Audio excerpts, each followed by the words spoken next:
Mr. Clerk.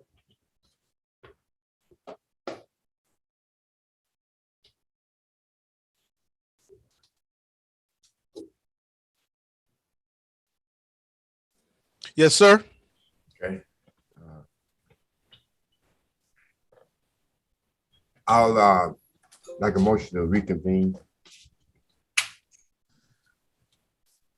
Someone want to make a motion to reconvene? Yeah. So, Mayor, I wanted to make sure we're proper. Can we just reconvene? I don't know who's, and I know it was improper for me to make a motion for us to take a 30-minute break. Yeah, I was thinking about that. We just took a lunch break. We just agreed on that. Yeah. I don't think we probably need. Yeah. All right. Mr. Clerk, you think that's proper? Am I thinking correct? Like we're not voting. Yeah, I think that's in order. Okay. All right. Sign the next item, please. The next budget presentation will be by the city clerk's office. Oh. Go ahead, Mr. City Clerk. And just needed to queue up the presentation.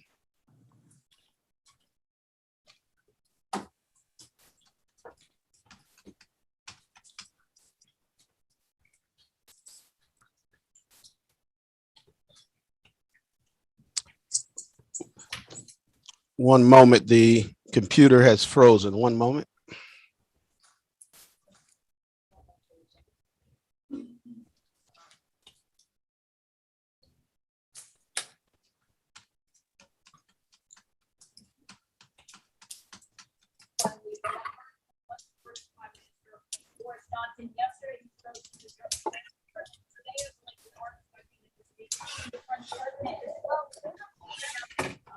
More about it, I'll clean it up.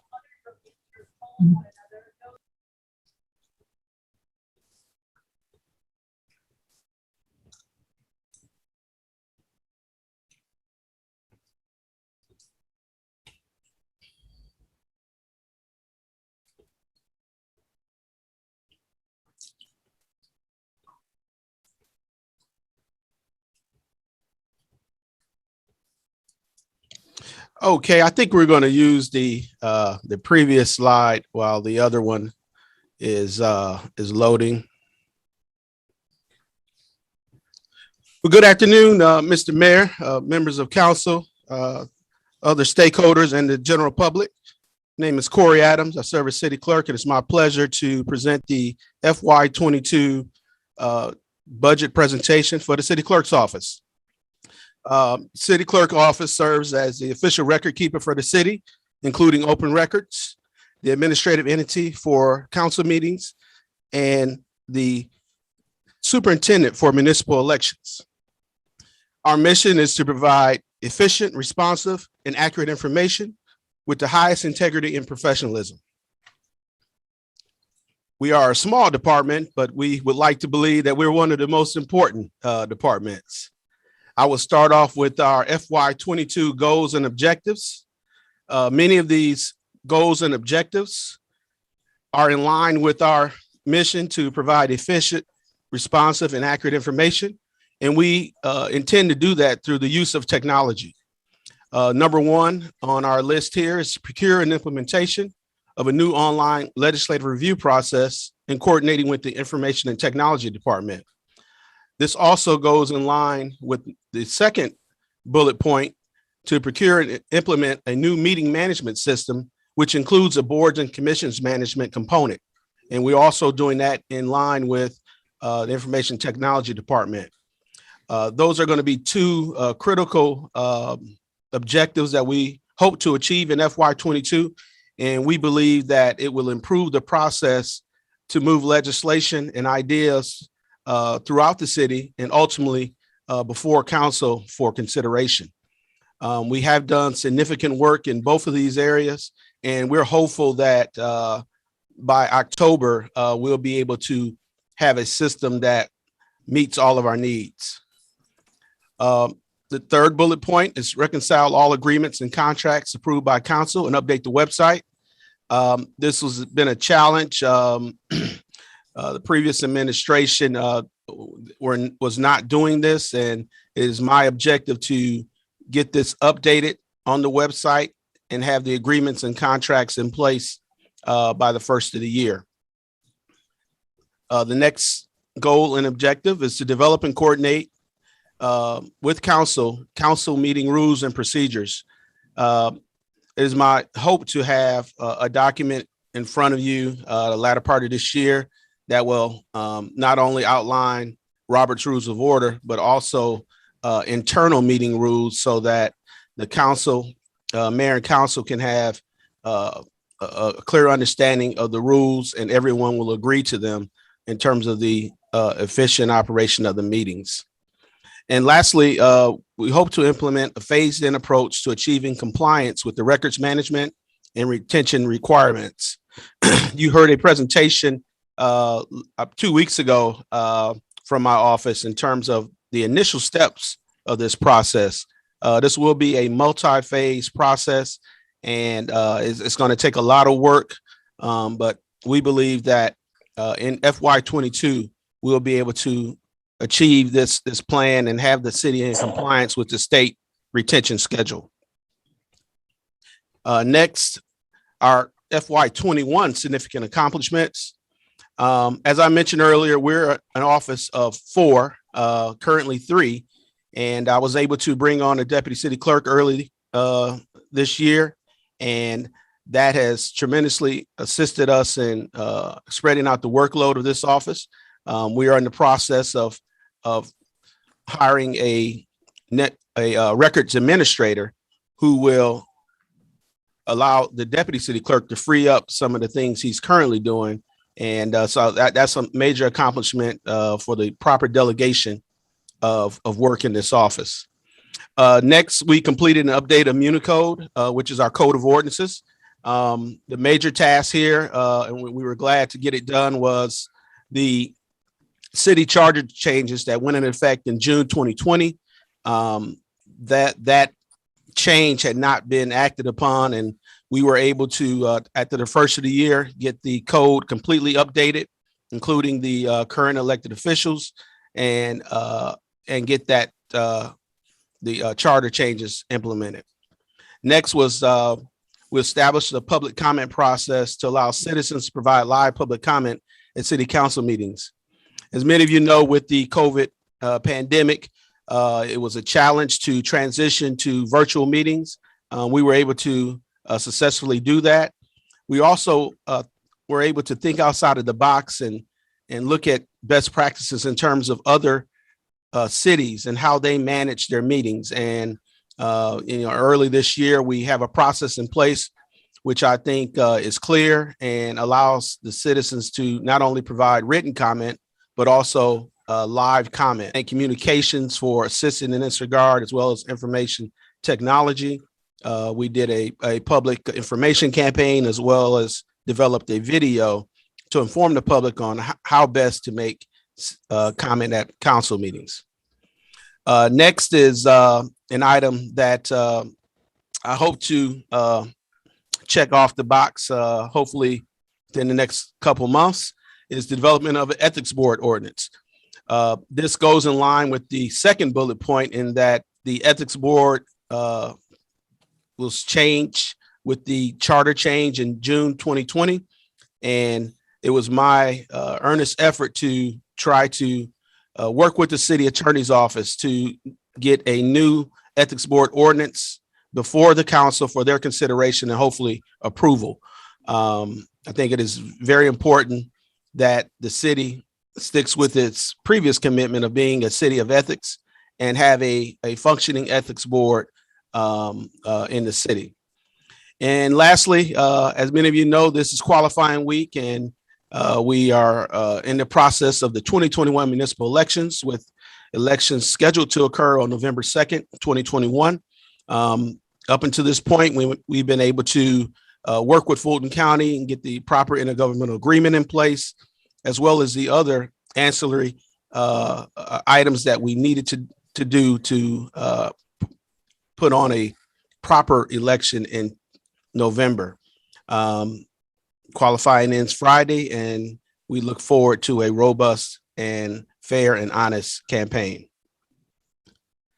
Looking at our proposed budget, as you will see, there was a significant decrease, and that is primarily due to the absence of municipal elections funding.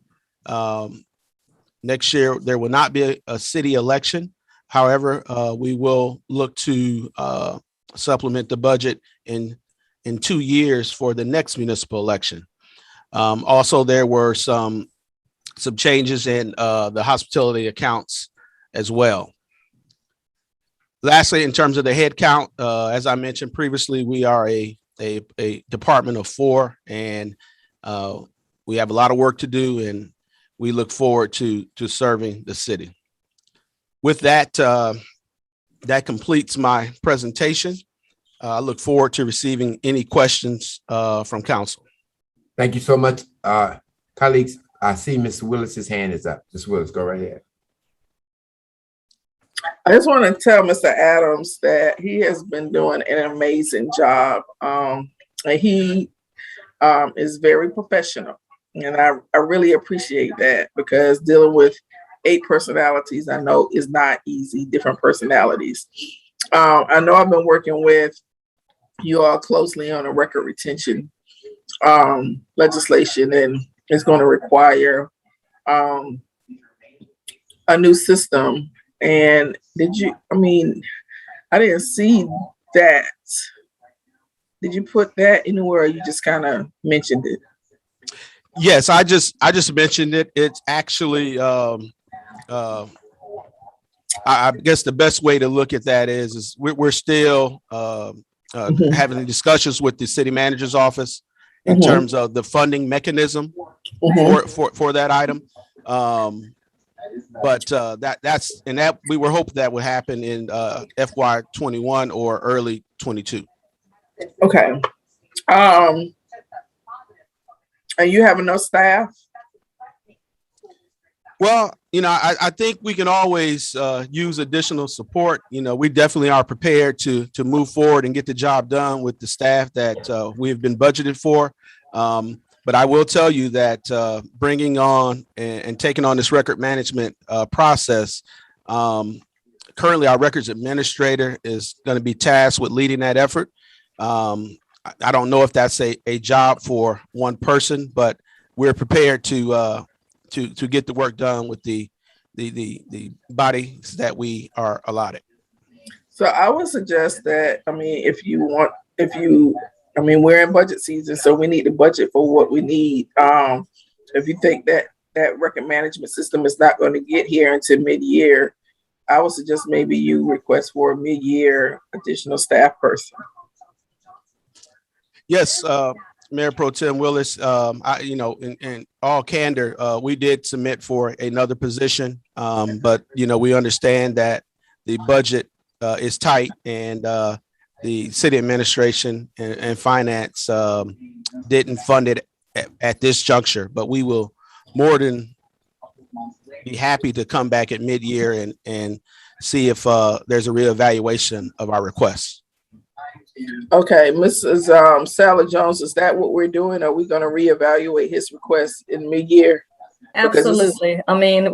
We had several requests for new personnel, and we tried to do our very best to meet expectations and requests in regards to those positions. Of course, we can't, realistically fund everything, but Mr. Adams, as he mentioned, does have a position that he's going to be filling. And so after he fills that position and we have a chance to look at the workload for that individual, then we can certainly go back and reevaluate and determine if we need to go back to the position that he had requested for fiscal year 22. Okay, because this was not requested to be filled at this time. Okay, because this was one of the things that we were dinged on the audit consistently about. And so I know that a new system is going to require testing and implementation, and that's going to require focus. So I just want to make sure that we give him what he needs so that we can make sure that we come into compliance as a city. Thank you. Okay, thank you, Ms. Willis. Mr. Khalid. Khalid. Thank you.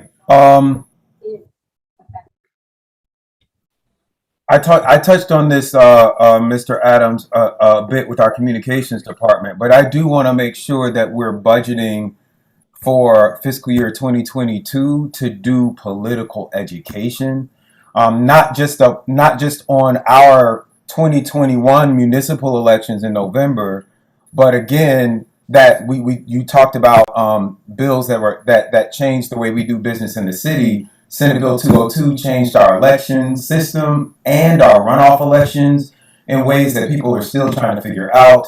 And so, if one of the things that is happening now is that the state is there are people in the state that are seeking to dissolve or take over the Fulton County Elections Board. So with all of these changes that could be possibly coming, I just want to make sure that we have some funding and capacity in place to educate our constituents about any changes that might be coming up in the next.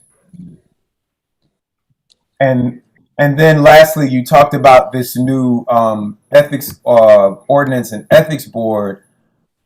I just want to be clear for the record, is our current ethics board dissolved? Because we made no motions or resolutions that I can remember to dissolve that ethics board. So at this time, do we just have no ethics board, or is that ethics board in place until we replace it with this new resolution? Yes, I'm going to defer to the city attorney to address that in part, but I will tell you this. The current ethics board is still in place. However, it is not compliant with the city charter, which is the current law for the city. And it is our position that we would not like to present any ethics cases to that former board for the case that any decision that they make may not be valid under the current city charter. Okay. Thank you. Did you want a comment from legal, Mr. Clerk? Yeah, Mr. Hyman, I don't know if you wanted to add anything further to that comment.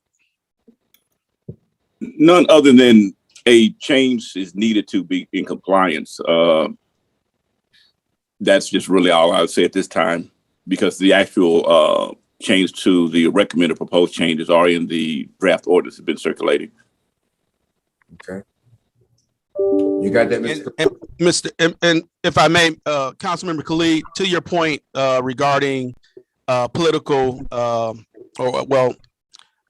activity in terms of education for political awareness, I'm definitely open to that. That's an idea that I've been thinking about and will broach with the communications department.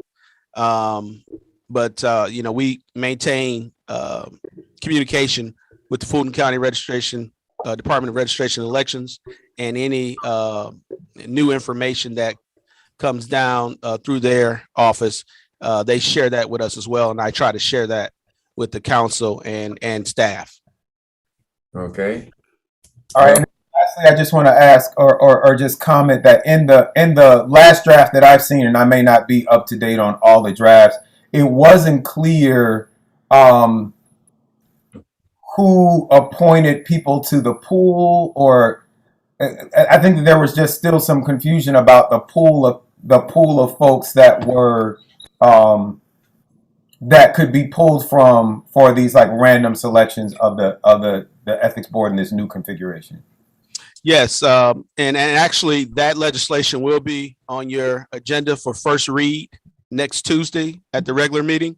But in short, the current proposal calls for each council member to appoint one person, and the chief judge of the municipal court to appoint one person to constitute the minimum 9-member board of ethics. And from that 9-member board of ethics, the new policy dictates that a random selection of 3 of those 9 would be selected to hear any prospective ethics case. Awesome. Thank you. Mr. Khalid, your name just popped up again. Was that a mistake? Yeah, I didn't do it. Okay. Ms. Willis? Yes, Mr. Adams, isn't it true that the ethics calls for in the charter, calls for every appointee to be a attorney? Yes, ma'am, that is correct. Okay, because currently on our ethics board that we have in formation, everyone isn't a bar attorney. So I can see, why we would not be in compliant. And if anything, anyone does file an ethics complaint against anyone, it would not be valid if anything were to, come of the case. Thank you. Anyone else? I don't see anybody. Mr. Clerk? Oh, yes, sir. You have your hand up? Yeah. Go ahead. And Quick question. Since this ordinance will be for the first read at our next meeting, should we be submitting attorney to the clerk's office, a nominee? Yes, I didn't want to be presumptuous in terms of what the outcome of the vote will be with the council. So since it is first read, we wanted everyone to take a look at it, and if everyone is satisfactory with it and it proceeds to second read, then we will begin the process to fill that. But I think it would be premature for us to solicit anything with the assumption that it's going to be approved automatically. I was just suggesting there might be more even comfort with it if they've had their names, but I understand your stance. okay, Ms. Rao? Well, let me just say this about you and your department. There's only one word I think my colleagues would agree with me, and that's outstanding. You've done a great job, no matter how many people you've had under your employee. You've been able to use what you've had to get the job done. So thank you very much for the outstanding work that you do. All right. Thank you. Any other next department, please? The next department is the legal department, Attorney Vincent Hyman. Mr. Hyman. Good afternoon, Mayor, Council, City Manager. It's a pleasure to be with you today. For those that don't know or haven't met me, I'm Vincent Hyman, the new city attorney for the city of South Fulton. And before I get into the particular mission statements or goals and objectives, I've been here approximately 6 months. And what my first 6 months, to me, what I try to incorporate is that communication and integration is what I always look for, no matter where I am or what I'm doing. And then also a degree of adaptability and flexibility. Those concepts are what led me to my goals and objectives, because as it relates to communication and integration, that applies to software as well as human interface. And when I got here, I tried to make it a point to find out who the department heads were, the council members, their staff, and just various people, even amongst the midst of the pandemic. I like to come into the office just because I'm more productive for one. So those concepts are what kind of were the driving parameters behind me coming up, or actually our staff coming up with the goals and objectives. Our mission statement is to leverage technology while providing efficient and professional legal services and reducing liability and risk to the city. From my brief time here, and in any legal office, whether it's private or governmental, is that the law department is a key interface with anything or any operation that the mayor, council, or department will do, whether it's contractual, whether or not it's policy or ordinance. All that has the potential to have legal ramifications. And so I've enjoyed building relationships and having conversations with mayor, council, their staff, and department heads, and city manager, because I think that for a young city that we're definitely heading in the right direction. And in that vein, one of my goals or objectives is to enhance legal training, advice to the mayor, council, and department heads, continue to maintain an open and collaborative communication between the city manager, department heads, and the city attorney's office, to try and continue to work on a collaborative partnership between purchasing, between our department and the legal review and the contract process and execution, to continue to manage and oversee outside counsel bills and fees, and implement software. The software component is what allows, or what would allow this department of 5 to kind of chart the needs and growth of this department in conjunction with the city's growth. We now have 4 out of the 5 staffing positions. So with those 4 out of 5, 2 of the attorneys, I believe in professional development. I don't basically hide the ball or keep anything in terms of legal strategies or philosophies or things from them. I want them to grow as I grow.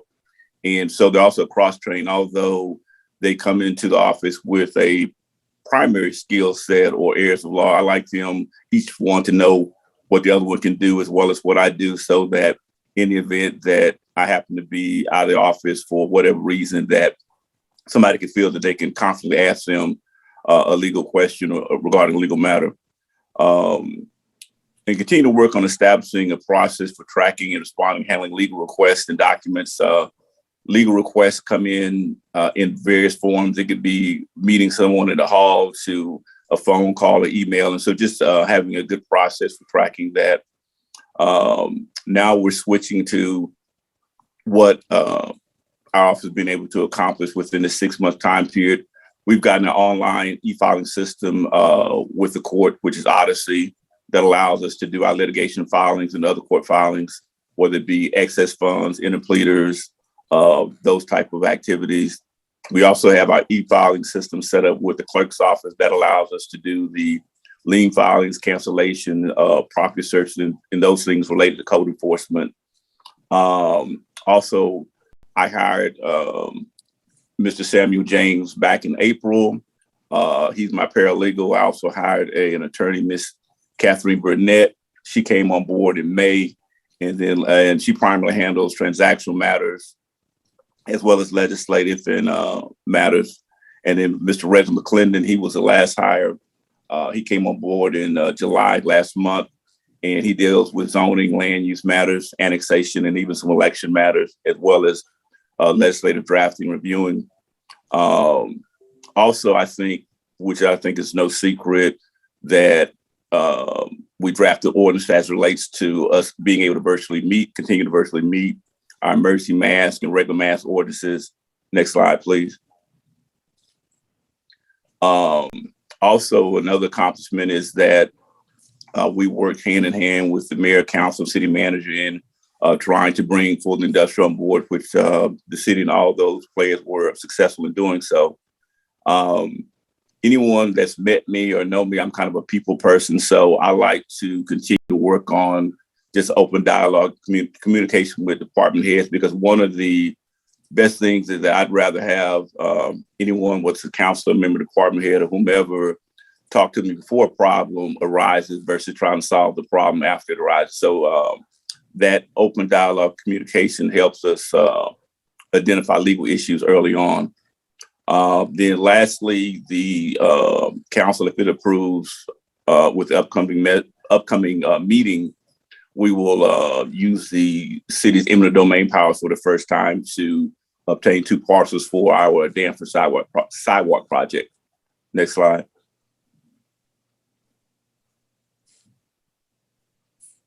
Next slide. Yeah. As you can see here, the personnel went from 368,942 to an increase, which represents the 4 out of 5 personnel, including the salaries and benefits. And purchase contract services has gone down, and total budget actually has gone down. Next slide. And as you can see, we had budgeted for 5 positions. Currently, we have 4, and we're looking to add the 5th, which will be the administrative assistant for the FY22 budget. That concludes my presentation, and I'm open for questions. Thank you.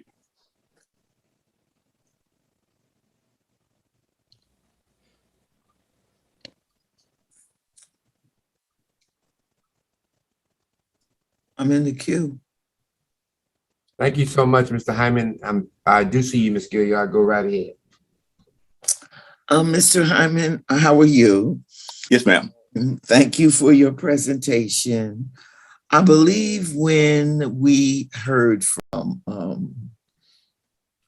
finance, and it couldn't have been this morning because I was not able to attend that meeting. It probably was another meeting when I was talking about funding, contingency money, and money for litigation.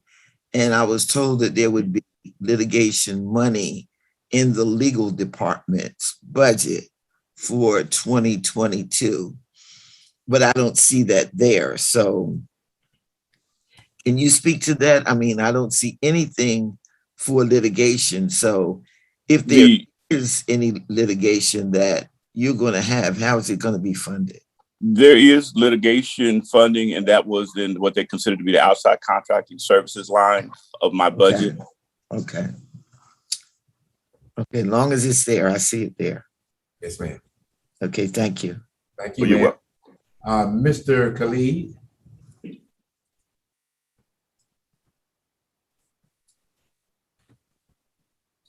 know what? I'm good. Okay. I see that Ms. Willis has her hand raised again. Just one quick question. Mr. Hyman, are you going to hire anybody that is a subject matter expert in parliamentary procedures or Robert Rules of Order, since we have you, well, when I say you, the attorney office acting as the parliamentarian for meetings? Actually, I will be going to official training here shortly. I had a chance to speak with, I forget the lady's name, and that they are actually offer some parliamentary training, enforce the bits of parliamentary knowledge that I have. But I actually plan on going to some course for that to go ahead and beef that up. Okay, thank you. Anyone else? Mr. Hyman? Yes, sir. Thank you so much for your presentation. We look forward to great things out of the legal department, as you are a true asset to us. Okay, next item. Thank you, sir. The next presentation will be by Public Works, Mr. Antonio Valenzuela, Director. Good afternoon, Mayor and Council. My name is Antonio Valenzuela, and it's my pleasure to present to you all the 2022 budget. In sum, what Public Works is responsible for, we are responsible for transportation planning and engineering, TS Plus, LMIG, URA, construction and operations, traffic operations, solid waste, street lighting, facilities, and fleet. Our current inventory for Public Works, it is over 600 miles of paved roads, about 20 miles of unpaved roads, over 60 bridges and culverts, some detention ponds, over 50 signalized intersections, 24 school zone flashing lights, 18 flashing caution lights, 2 hawk signals, fleet maintenance for over now getting closer to 300 vehicles, the small Merck Miles transfer station, over 38 facilities within those, fire stations, parks, police precincts, art centers, and so on. And currently over getting to the 11,500 streetlights. With that said, I would like to talk to you our 2022 goals and objectives and the maintenance and improvements. We want to make sure that the city is being taken care of at a 4 weeks rotation, the maintenance of 202 miles. We'll also working to ensure that we're still providing 2 MC days for the citizens of the city of South Fulton in the spring and the fall. Complete and adopt the street light master program that will allow the city to have a priority of street lights, to standardize our street lights and ensure that we have an updated ordinance on the street lights. The solid waste ordinance, the review and update, that hoping to provide the best services for our residents. To implement an asset management system software, which it is underway, and we're hoping that to get fully functional in the 2022. And lastly, for maintenance is to continue about 60 miles of the new Fulton Industrial Boulevard district that we just acquired for the city of South Fulton, where now we are over 110,000 residents in total. With regards to transportation, CIP capital improvement projects, we have committed to complete the construction of Button Road at Sun Hotel Roundabout. The construction of 2 bridges, Cochrane Road over Deep Creek and the Mooney Road over Deep Creek. Complete bridge repairs, Stack Road over and the CSX, Stack Road over the CSX Railroad and the Mooney Road over Deep Creek Bridge, as well as ensure the completion of 12 guardrail locations. Next page, please. With regards to funding for our city, we're working very diligently to get back to the city about $1.3 million on the LMIC funds. We're going to continue pursuing for the Old National Highway additional $1 million that we're in need for the project.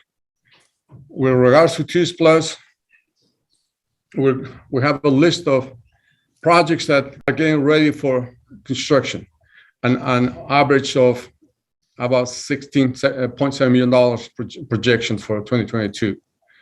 And begin the implementation if TIS Plus 2 passes. We want to be ready so we can commence at this time with design and resurfacing projects for TIS Plus 2. This is considering that it will be approved on the referendum of November of this year. Our significant accomplishments in FY21, as mentioned before, we can start with the maintenance and improvement projects. We continue providing the 202 miles right-of-way maintenance every 4 weeks. We have done the MC days in the spring, and we're looking forward to doing that on the fall. The Adopted Road program was implemented. We have 4 civic organizations now, and we're working with them. The kickoff of the Master Streetlight program, it's underway. The recommendation for TIS Plus 2 on tiers 1 and 2, which was projected at $90.3 million. The street lighting installation program, and so on. With regards to construction projects, we have completed the Cascade Road over branch of Utah Creek. We're going to complete the resurfacing of 2020 and 2021 resurfacing projects at about 64 miles. We led the construction of the intersection of Button Road at Snow Hotel. We have led 13 projects which are currently under PE, about $1.6 million. 9 projects are with right to acquisition, about $1.9 million as well, and the construction authorization of $22 million that we're looking forward to get it done this year, and the bridge maintenance of about $450,000. With regards to funding, this year we have secured $1.25 million for the Old National Highway, $626,000 for New Hope. For Button and Stone Hotel project was led, $1.8 million. Cochrane Road over Kemp Creek, $1.85 million. The LMIC funds, $1.3 million. Finally, $500,000 for 12 guardrails that is currently under replacement with the city of within the city. With regards to the 2022 budget for transportation, our proposed personnel is $973,000, which encompasses contract services and supplies. Our total operating cost comes up to $9.9 million, and our overall total budget close to $11 million. With regards to the current staff, we have 5 full-time employees, and we're looking to increase to 15, and that will be an addition of 11 full-time employees. And the reason of that is, as you know, we don't have anything for Fulton industrial area. So the vast majority of current support is to do in-house that section of the city of South Fulton, as well as to start beginning a hybrid approach for public works, looking at the future. General services, the goals and objectives. As we maintain over 30 facilities, we continue procuring supplies, equipment, and services in a cost-effective and a timely manner. We complete the GFA plan for phase 2 for a solar resilient program at Fire Station 6. We collect the inventory of PPE, as well as we complete a major approval of URA for those 13 locations that were approved by council. So it is our goal now to ensure that all those facilities are going into construction very soon. With fleet, we'll continue maintaining about 120 vehicles, and that we're still going to be doing the purchase and distribution of fuel while adhering to EPD regulations. We'll continue providing the services, which consists of vehicle specifications, vehicle purchase, registration, and surplus of vehicles with all departments. The accomplishments on 2021, the maintenance of the facilities have enhanced from last year. We are now at 38 facilities. We continue doing in the daily operations. We believe that by going through an asset management system and a work order system, we're going to be enhancing that maintenance of our facilities. We have hired a much better expert on maintenance, so we feel that we're going to be enhancing better what we do. We have completed the CARES funding project for touchless systems, a lot of flow fixture upgrades. We completed the CARES funding project for sanitizing protective barriers for public safety personnel to all our fire stations. With regards to the URA, we have completed the outdoor fitness equipment, the pads, as you can see on the right side, the pads for the equipment. We have replaced some HVAC systems, the restoration of the tennis court, and some site repairs like sidewalk repairs at different parks that were in need. As well as we were able to get to a point of approval of 10 major URA projects for the city. With fleet, we have not neglected anything for maintaining over 120 vehicles. We continue providing all the support and staying within EPD regulations. Our budget for general services. Our personnel is at 652. We're requesting one additional personnel so we can be more effective on how to manage our facilities. Our purchase contract services at $714,000, supplies $385,000, a total operating of $1,099,000. You can see a difference between 2021 and 2022, and a total budget of $1.75. Our personnel, 7 full-time employees within fleet and general services. And what we're looking for now for 2022 is the additional of for transportation facility manager, for CIP facility manager. Public Works, the proposed budget for 2022 It is a purchase of contracted services at $1.4 million. That is, I'm sorry, this section of the budget is only for facilities, which is related to rentals and others just related to facilities at a cost of $1.4 million and a total budget of $1.416. With that, I'll be glad to answer any questions that you may have.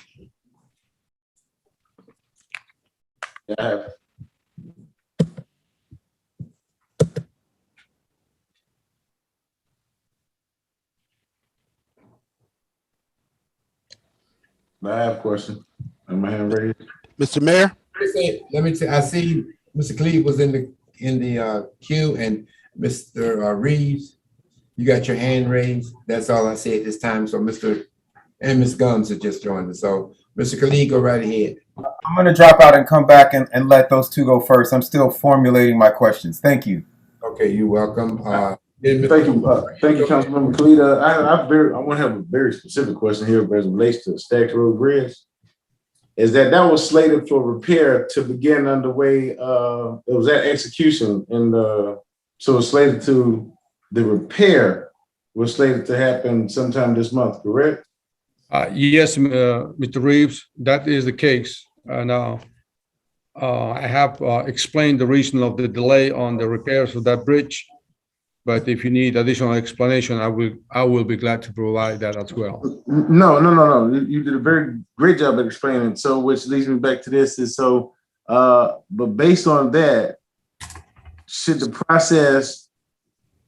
can this process be expedited so that we can get construction of the repair of that bridge within the next month or 2 months? We have submitted all the paperwork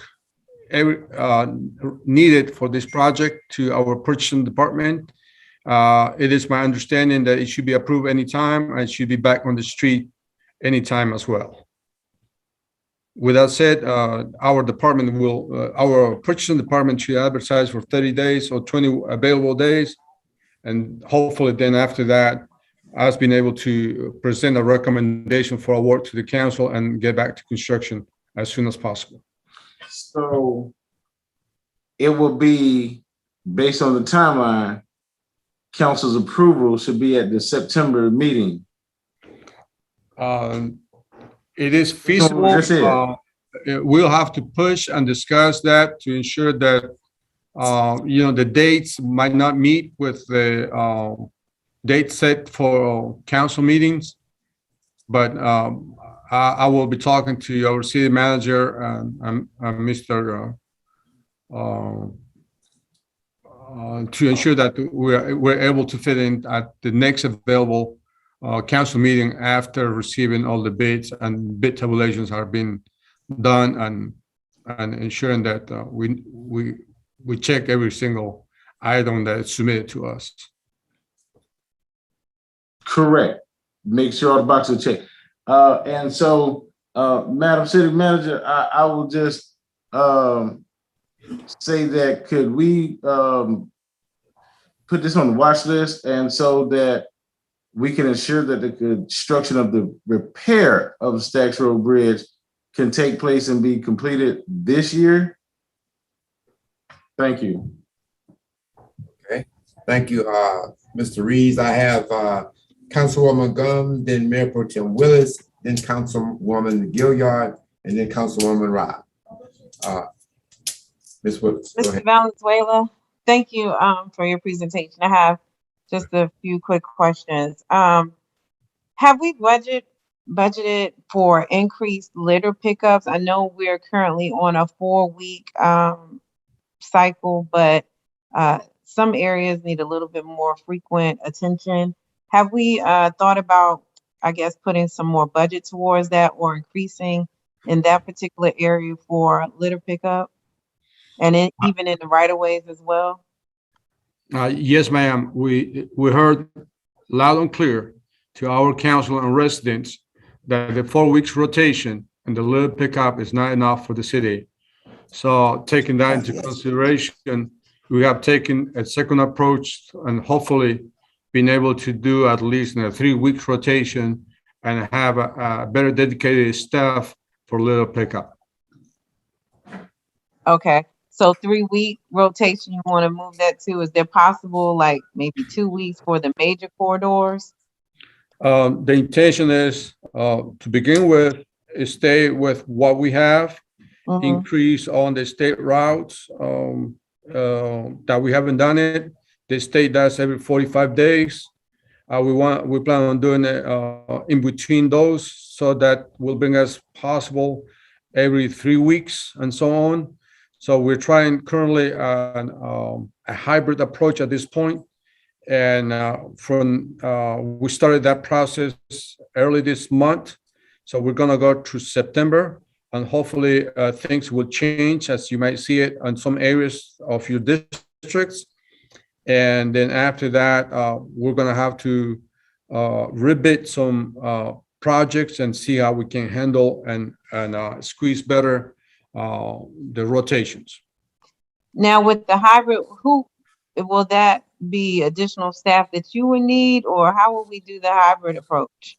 It will be, we still will need some overseeing for in-house public works staff, and then we'll have subcontractors that have already personnel, equipment, and others to provide those services. So what we're looking at is that we don't want to contract with people that are not providing the services. We want to enter into contract with companies that we see in fully responsible to us. We just don't want to have it, companies that do here and there, and they don't commit to schedules and so on. So it will be a mix of in-house and contractors. Okay. As far as the cameras, and I don't know whose wheelhouse this is in, but I thought it would be appropriate for us, especially if we're addressing the illegal dumping. What are we doing about cameras? Are they also budgeted into your plan for this fiscal year to deal with those additional hot spots? I'm glad that you asked the question, and then I believe with a good initiative from our leadership and the formation of the Code Enforcement Division, so all the cameras will follow under them. We will work with them to provide all the necessary support. And then I believe that Code Enforcement should work with PD because and IT to ensure that it's proper monitoring of the cameras and proper enforcing of those issues that we have on illegal dumping. So that wouldn't necessarily come out your budget, but we are expanding the camera program. Is that what you're saying? It is. I don't have the details, but it is with Code Enforcement. Now, the budget is not with Public Works. Okay. Is Mr. Assistant City Manager Don Toms on? I just want to get a little bit more information on the cameras.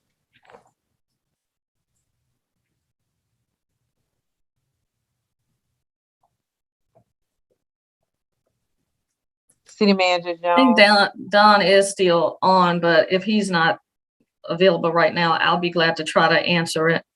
I know that there was money in the current fiscal year budget, is my understanding, that was under then CDRA for cameras, and that has always been a responsibility that was placed under that department.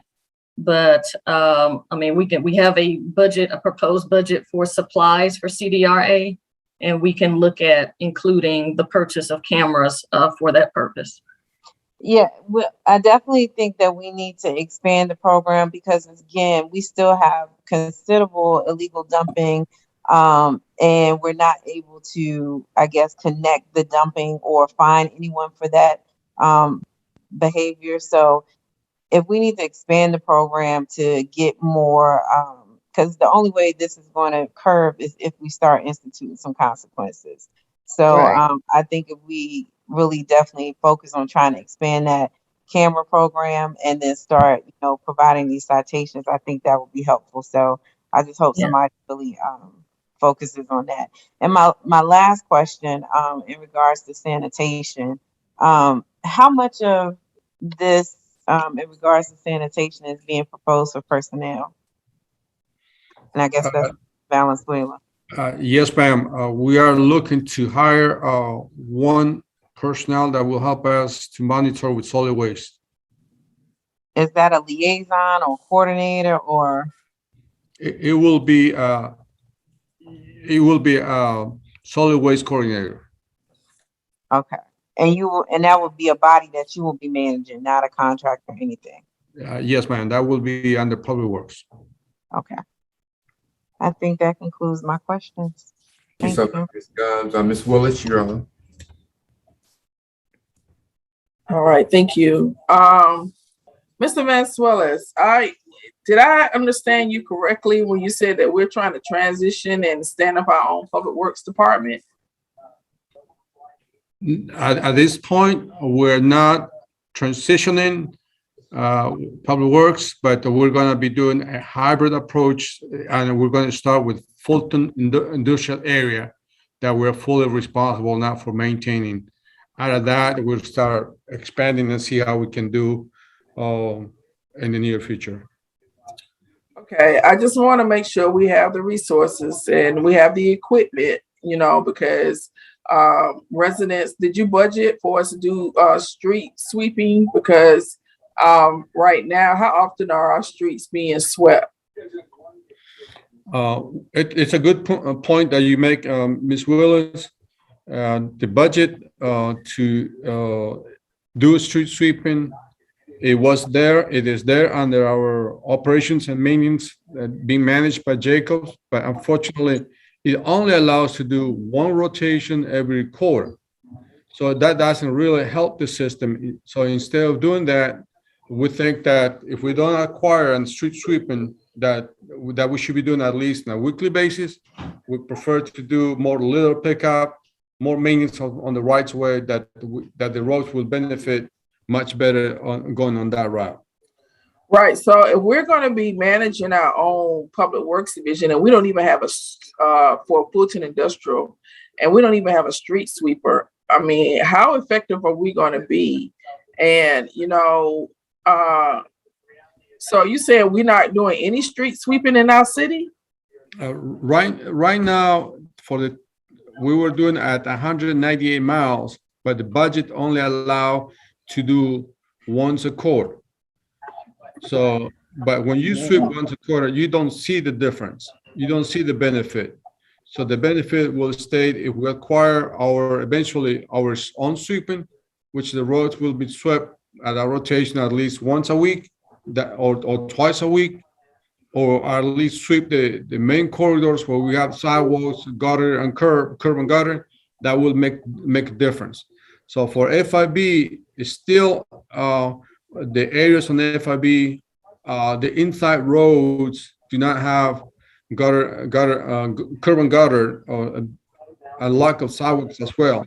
So by hiring a crew that will start dedicated to that area, will ensure that those roads are maintained as they were swept. Okay, Ms. Sally Jones, we need to figure out a way how to get street sweeping back into the budget for this entire city. I mean, we're a major city, and I can't imagine. I mean, we got to have street sweeping. Well, we have proposed in the CIP to purchase a street sweeper. I mean, Mr. Adams, can you zoom in a little bit more? I'm not sure if it was one of our purchases because of the magnitude of it. I can't see the budget. If he can zoom it in. See, the street sweeper is under Public Works. Can you zoom in that section of the CIP? Yeah, I'm trying to get it. It is listed under 2023. Right, we did include it, but I think it was it $250,000? And that's why we were pushing it out for 1 year but it is in the CIP to purchase our own, so we can have the availability to do it anytime it needs to be done. Right. So, but that's in 2023. So in 2022, we're supposed to just, live with one street sweeping a quarter. So the problem that we have is currently we don't have a location where we can safely store the street sweeping. We also have to look at who's going to be maintaining, who's going to be operating, and so on. At this point, we're not equipped yet to go on that route, but by doing a transition little by little, looking at 2023, I think we'll be in a better position. Okay, I'm gonna move on from this. Again, this is a major city, and I can't fathom the thought of us not being able to sweep our streets. That's just crazy to me. And we're talking about, making our city look more inviting, look clean. I can't fathom that thought. So I would ask Ms. Sally Jones that we go back and we revisit that. The other thing I have a question about is the CIP grants. Are you all going to do more CIP grants for more sidewalks? Because Danforth and Old National are not the only places that need sidewalks. We need sidewalks finished on, we need sidewalks on Old Fairburn. We need sidewalks finished on Scarborough. We need sidewalks on Welcome All. So what's the plan to make sure that we get more sidewalks in our city? So our recommendation is, if we do sidewalks, we got to have a capital budget so we can begin with design, looking at rights of acquisition, utility relocations, and construction. A mile of sidewalks, it's almost at $2 million these days. So while if we engage any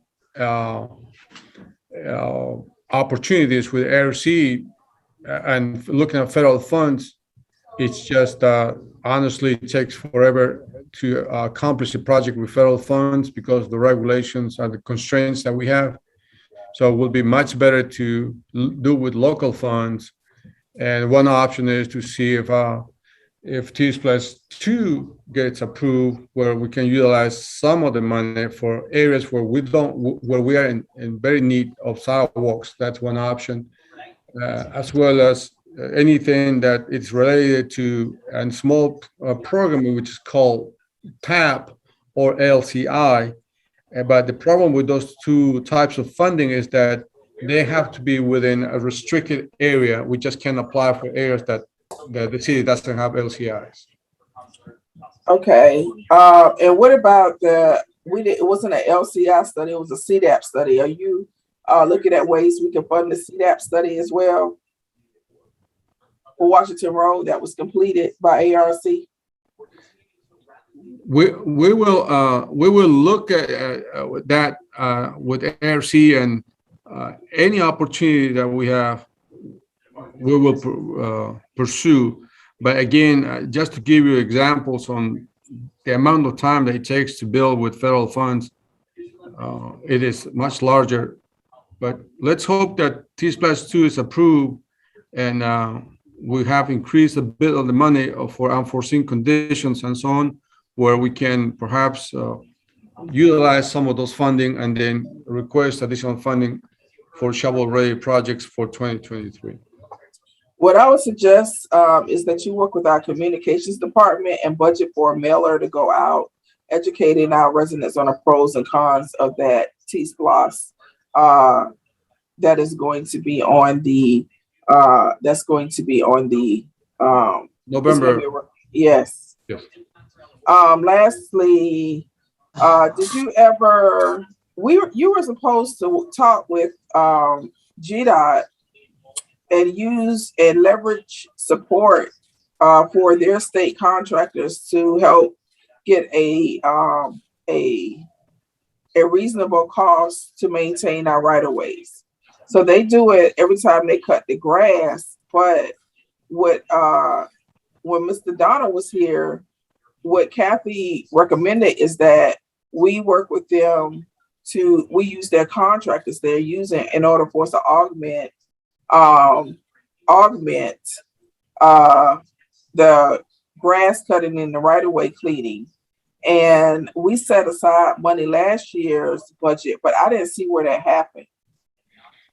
So what we've done, Councilwoman Willis, is that the current contractors that work for the entire state of Georgia, to my knowledge, through our inspections, are not at the caliber that we're looking at the city of South Fulton. They only cut the grass and go. So we're coming back behind them, and those are in the state routes. However, this year we've done already for 16 miles, and we started doing this early August on some state routes. If this vendor is successful and you see a change on our roads and the grass, even though we have so much water, then there's some funds aside now that we can enhance, and I promise you that it should be much better going forward. Okay, so the CID has some landscapers, and the CID, of course, because I see them out on the right of way Roosevelt, but they stop like right at the end of College Park. And so, can you check with the Aerotropolis to see who they are using to maintain their right of way? Because Roosevelt Highway and oftentimes Camp Creek and Old National and even Fulton Industrial, those are our main gateways into our city. And so majority of the time, they don't look inviting. And I just would like to see that change and for us to do whatever it takes to get that rectified. We need streets cleaned within our city too, of course, because you don't want to clean the outskirts and leave your inskirts looking dirty. But what I don't want to do is to end up looking like some of my neighboring cities with trash everywhere you turn and look. And we really do need to focus on our right of ways. Time has expired, Yes, Mr. Valenzuela. I'll allow you to answer it as quickly as possible. Yes, ma'am. Just to let you know that I've been working with all the CIDs. I'm looking to expand on FIB, looking to expand on Roosevelt Highway. I'm looking at their contractors. I don't want to list no names, but we've been working with those very diligently, and I'm looking for the best prices and the best services that they can provide to the city of South Fulton. Thank you, Mr. Valenzuela. Ms. Gilliard?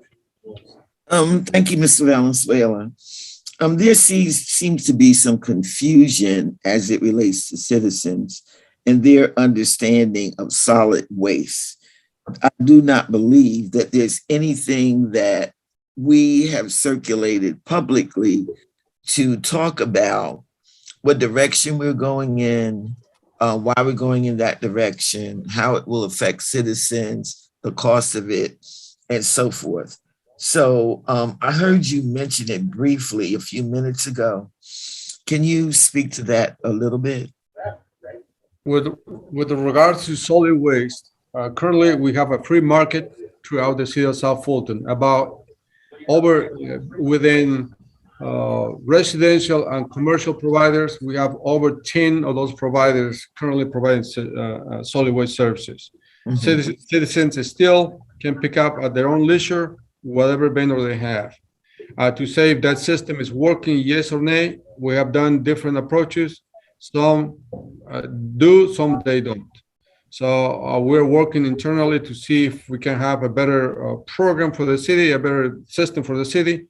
And upon having a draft that can be taken into consideration, it will be shared with mayor and council, and then we can go into further discussions. Then the mini transfer station, it is a mini transfer station that we inherited from Fulton County, which is the Merck Miles transfer station. Okay. Right there, we receive the services every time that they charge a minimal fee for the services, but the bulk of the money at the transfer station is the hauling of staff from that mini transfer station to a landfill. Okay. Thank you. I have one more, and it relates to the lighting master plan, street light master plan. When did it begin? And when do you anticipate completion? The master street lighting plan started in January of this year. It is forecasted that we'll have a completed plan by December of this year. We're coming out with public meetings. We have held steering committee meetings with our stakeholders. Then we're going to a public meeting. Then we're going to go into council presentation and then go from there.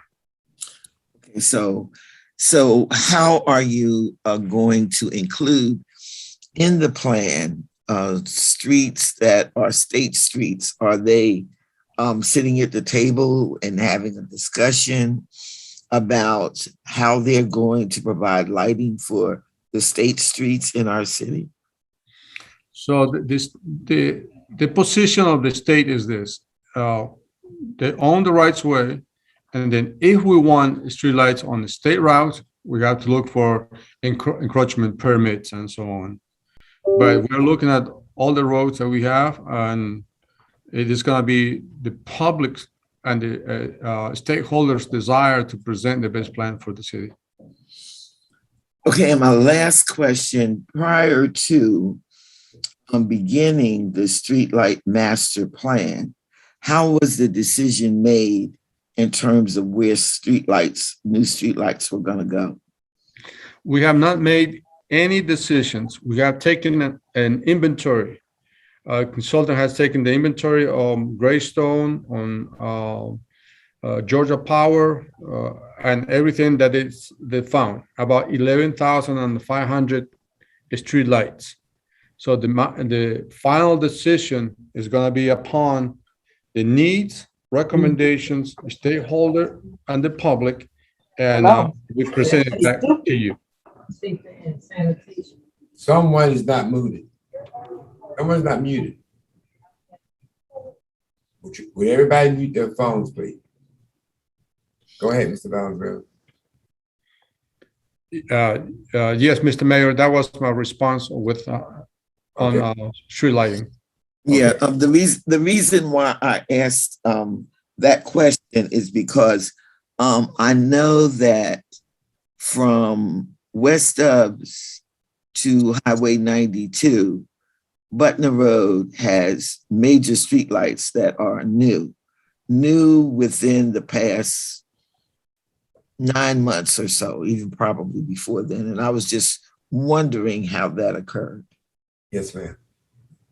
Some of the lights that you might see better illumination is that Georgia Power completed the change of luminaries from current luminaries to LEDs.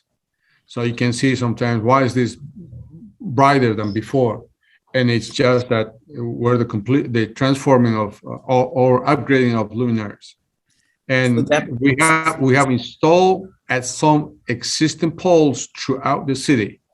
Not necessarily, we haven't done in a particular corridor that we have put 100 lights or so on. We've been doing maybe 5 street lights here, 10 street lights here, and so on, but nothing massive through any corridor within the city. So, but still, my point is that it wasn't the illumination of the lights on Butner Road. It was new posts where there never were any. So that was what I was referring to. But thank you so much. Yes, ma'am. Thank you, Ms. Gilliard. Councilwoman Rao, you're next. Dr. Rao. Thank you so much. Mr. Valenzuela, I have a couple questions and comments. The first being that we have aggressive goals for fiscal year 22 in terms of transition in the department.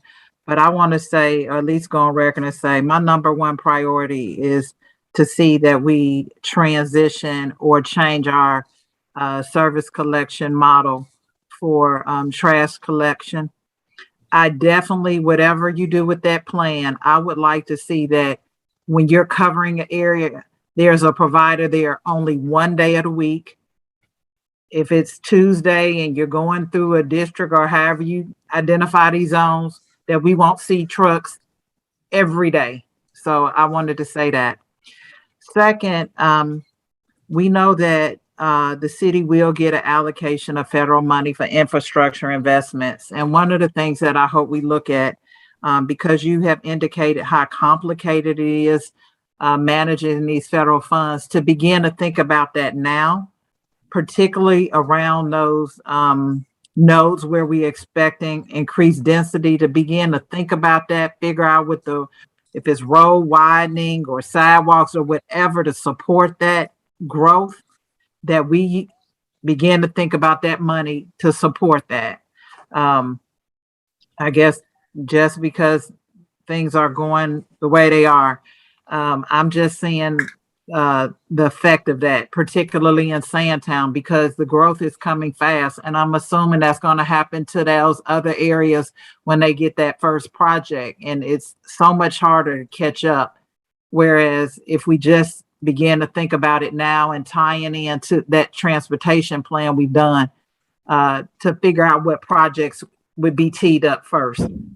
And finally, as it relates to storm water management, I know this is a new area for us.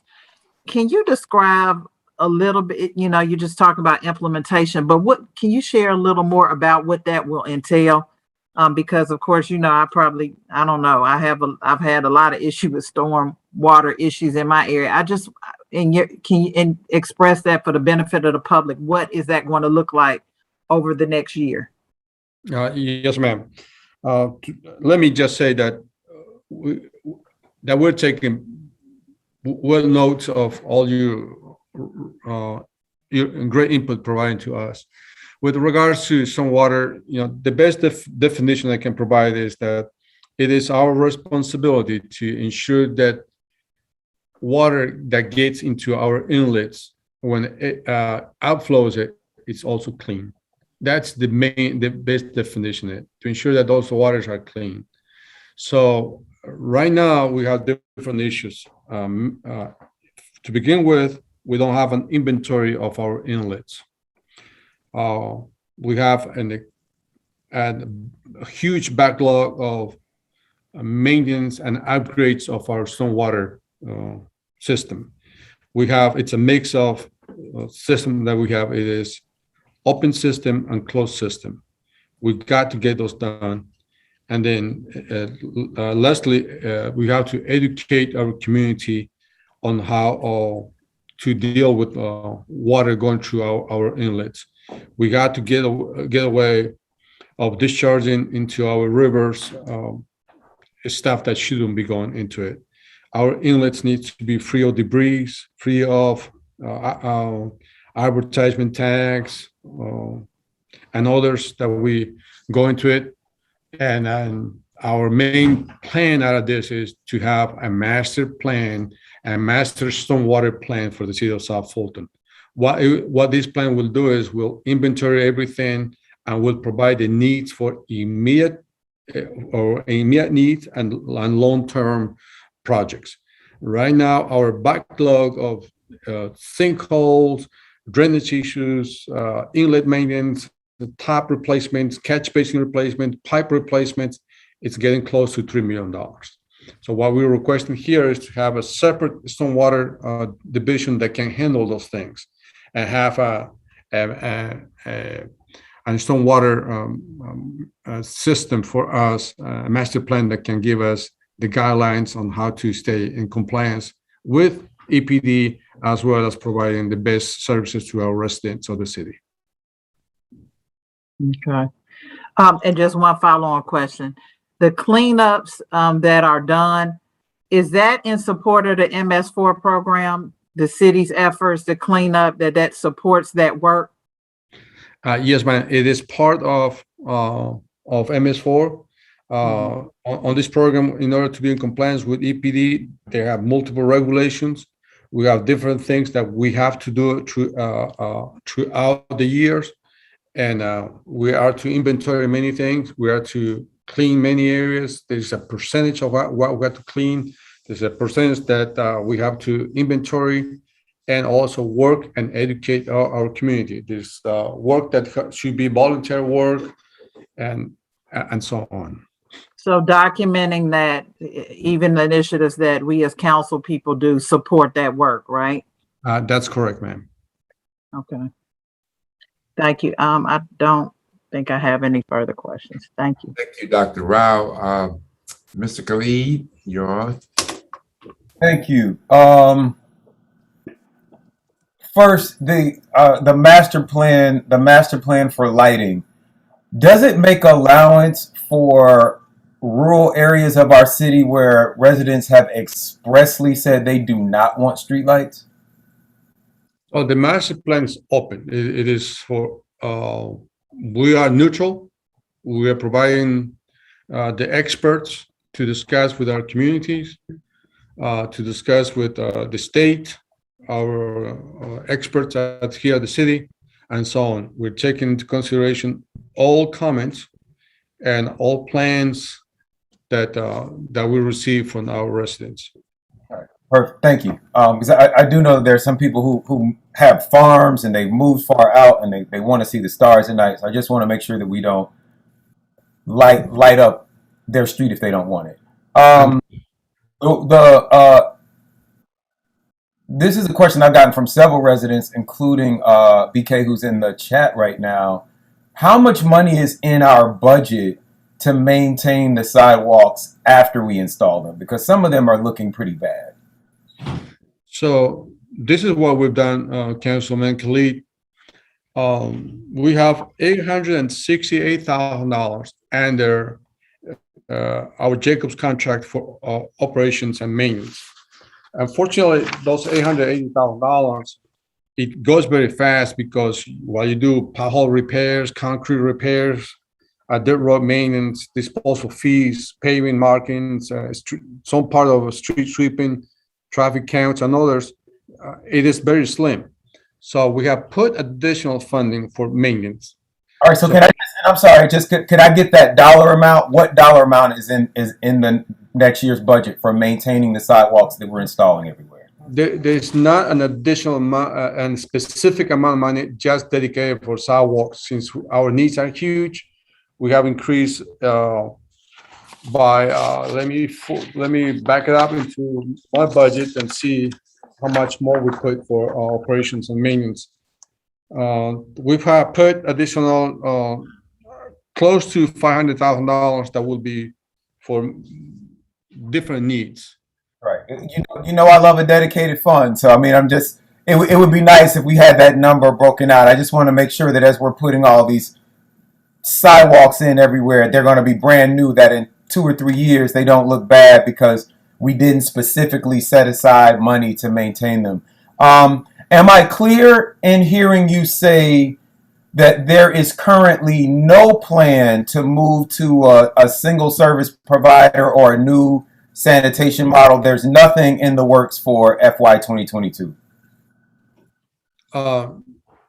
What I stated before is that we are assessing all the needs for the city of South Fulton. We're assessing, but there isn't a plan coming forward for 2022 to move to change the model, is what I'm asking. We will make a recommendation. We don't know necessarily if it's going to be one single provider or 2 providers or based on different districts. We don't know yet, but we're going to provide. But you are, so you're saying you are planning in the next few months to make or I guess in the next few weeks to make a plan to change the way we do this for 2022.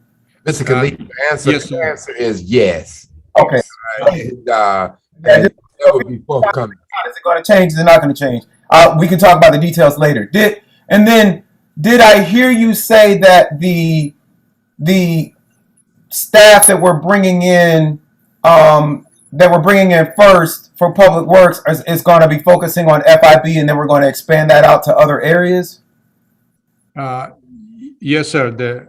Okay.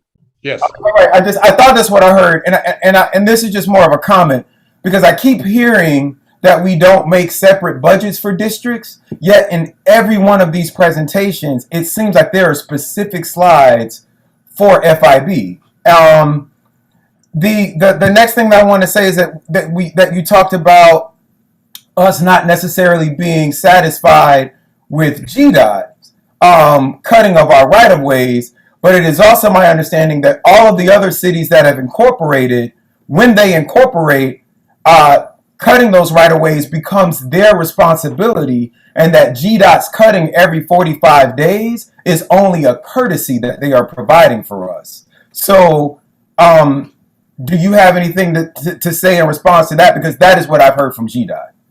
What I mentioned in my presentation is that Georgia DOT, due to Title 32, they do maintain the rights of way, and they do provide the right-of-way maintenance every 45 days. Okay. I'm just saying that I've heard that that is a courtesy and that it could stop at any time. So I think that we need to be cognizant of that. And we really can't complain about the job they're doing if they don't really have to do it at all. That's why we're gonna add a few things, supplement of what they do, not necessarily take it over, but we're gonna supplement so we can do, so we can lift the services for the city on those on certain areas. Okay, and while we were talking about specific streets, I want to take a minute to talk about Old National. I know a lot of people don't maybe want to think about Old National being an entertainment district, but like I drove the length of Old National with a friend recently, and we counted 13 clubs, restaurants, and bars between the College Park side and the Old National side. The South Fulton side. We have like 8 or 9 in our city limits. And I think that those areas need more intense, in the same way that FIB might need more intense service, those areas might need more intense service. I want to age myself, but in the 90s, when I used to like party in places like Buckhead and Midtown, I remember leaving like the IHOP on Peachtree or on Ponce de Leon at 4 a.m. and seeing street sweepers every Saturday and Sunday morning. And maybe that's something that is paid for by like their CIDs or their business associations. I know that that's something that I wanted to do with the DDA I proposed, so maybe it can come out of that budget. I know that that's what New Orleans does, but I do think, and not Councilwoman Gums, not just like areas like Old National, but places like Butner Road or like Welcome Mall, where we know that especially like in the summertime or in warmer months, we have just heavy traffic for nightlife or for weekends when people are having like biker events or gatherings or things like that. I think that those places deserve to have weekly street sweeping, and we just need to figure out how to ramp up to that. My last 2 questions are about our Jacobs contract. How much are we paying Jacobs next year, and how much did we pay them this year? What's the total amount of that contract? Well, in 2021, the Jacobs contract was $5,621,463. At that time, we haven't increased anything. We haven't adjusted our contract, and we also provided the $868,400 for operations and maintenance. Just keep in mind that the initial contract with Jacobs, it's for the personnel, for the equipment, the lease of the facility, the paying of outsourcing through subcontractors that are outside the scope of services and so on. It's not just for what they provide. So the scope of services is substantially big. We're working with them to make it better. We're working with them to do a hybrid approach on how can the city do it with other contractors with them, and how we can increase the scope of services and perhaps look at a better contract and so on.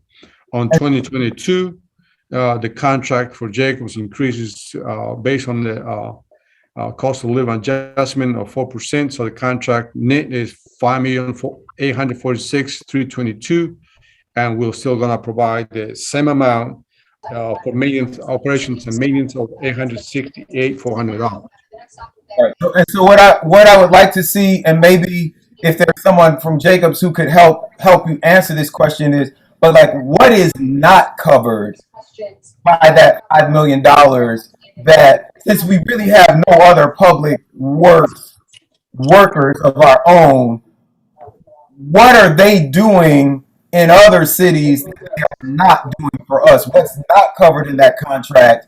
And if we did in specific areas want to see more right-of-way maintenance, more mowing, or more street sweepers, I would love to just see a matrix that would explain how much more that those things would be. Even if we don't have the money in this year's budget, I'm just not clear what it would cost to actually do the things that all of us are asking. And it also, there also seems to be some confusion amongst our constituency about what Jacobs does and doesn't do. I have like 20 emails from a couple of my super citizens where they're asking for Jacobs to come out and do things like more cleanups on Old National or more frequent mowing. And they're like, that's not in our contract. Mr. Khalid, I'm going to allow him to answer. Your time has expired, but Mr. Valenzuela, please answer. We have clearly defined the scope of services in the contract with Jacobs. We know exactly what is within their scope and what's out of the scope. Very quickly, state routes is out of the scope of services. We know exactly what they need to do and so on. Our goal is to work with them, have a hybrid approach. We do more here and you do more on this end. We have heard you clearly what the city needs, and they have heard from me what we're looking for. And hopefully we can do better for 2022. All right. Thank you. Thank you, sir. Mr. Reeves, you're up. Yes, sir. Councilman Cleed took me back a minute when he said that he's party and then hit IHOP and Waffle House and then hit church at 8 o'clock in the morning. So he was about to take me somewhere. But however, I do agree with the church part. Well, you know, 8 a.m. service. So it's but I do agree with you about the street sweepers, particularly going down Old National Highway, other areas like Cascade and Butner, that have these after hour spots. So, however, but I will assure to you, sir, a change is coming. And in the presentation that was given to us at the retreat, because Councilmember Willis and I have been working on this for quite some time, and it's a very comprehensive plan. Street sweepers are in there, and it's a very robust and comprehensive plan to address and mitigate all of those issues, and it will be under sanitation. And we would like Jacobs to focus on their core competencies, which is the infrastructure, which leads me to this MS4 Programming Implementation. Dr. Rao kind of touched on it, but I want Mr. Valenzuela to expand just a little bit when I asked. He has more trouble. He has more trouble? Hello? Go ahead, Mr. Reeves. Yes, sir. So it's that when we're looking at the plan, what is the plan for MS4 to ensure that we stay in compliance? For once, right now, the city doesn't have no personnel for stormwater. So we're looking for an engineer that will handle stormwater plus 2 inspectors that will help us out to identify and inventory all our MS4 inventory throughout the city. Currently, we don't have it. It's not on GIS. It's not nowhere. So we got to start from an inventory and go from there. Then the master plan is we're going to put a master plan for stormwater master plan for the city that will do all that stuff. So somebody has to oversee in a huge study that usually takes about 3 years. What other cities closer to the city of South Fulton have done it in the past.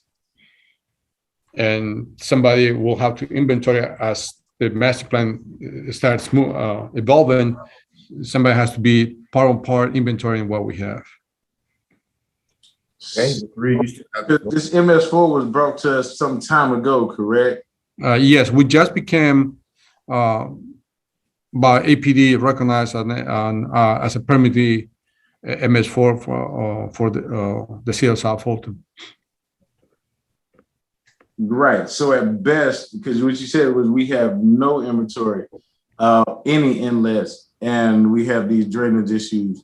So I'll just leave it right there to, because at best we should have some sort of inventory, but you're going to be working with the GIS person to get the locations on this, correct? Right. So that's why we need boots on the ground to start looking at how we're going to tie in. We need experts that can tell us the best way how to do an stormwater master plan. We have lots of deficiencies. As you can see, even on your areas, you have open ditches, you have some small culverts that fail. All our systems are not closed systems. We got some inlets, drop inlets that are all over. When we go and do those repairs, we found different things. Once you open the ground, then you found inlets being built out of stone, out of bricks, out of compliance, and so on. A small job of being $5,000 becomes $50,000 in one particular location. That's why the current inventory is over $3 million for stormwater. And the primary reason why, we can't do everything that we can. We're doing repairs as much and as quickly as possible, but the overall plan or 5-year capital improvement plan for stormwater needs to be done so we can be responsible with EPD and to our residents before this gets out of hand. Okay, so we're a little behind now, but we still have the ability to get back on track and be in compliance, correct? Absolutely. Okay, well, I look forward to that happening. As you know, of course, I plague you with emails on the drainage issues, but, I guess we need to budget for that study to get done as well. And then on another note, off of that, this is going towards solar power. What are your thoughts about the solar power purchase agreements as a tool for municipalities? We actually, through GFA, it's one of the first recommendations, and the city will pay just not that much money, and we're going to go with the first solar panel on Fire Station 8, which is a location that has the best roof at this time, and the best location that will provide us through the approvals that we got this year, and now you'll see it very soon, contracts that we're going to be entering with GPA, and then now the construction of those roofs and solar panels. So we want to make sure that we can install those where the conditions permit, and then we don't want to be installing nowhere where our roofs are to be replaced and so on. That will be much more expensive for us.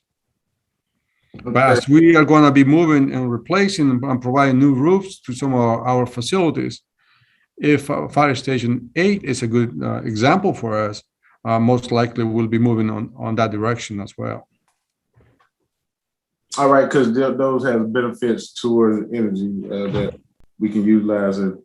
Will these type of agreements be available tools for the future? And you see that happening? Yes, sir.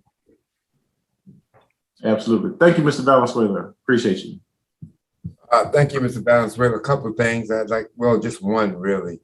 I've been working with the fire department in terms of getting some severe weather management, some emergency management systems going on. I'll be bringing that to you guys in the future.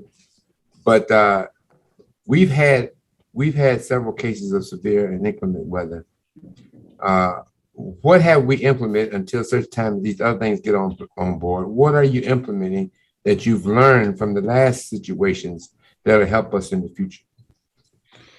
Well, we're working now much closer with our fire department they have come up with a new emergency system that Fulton County used to handle in the past for all the cities. And transportation and public works, we have our internal emergency plan of operations, which is it's a mix of within now Jacobs employees, contractors that provide the support, and as well as we bring in our small employees from facilities, and there is a plan for us for public works.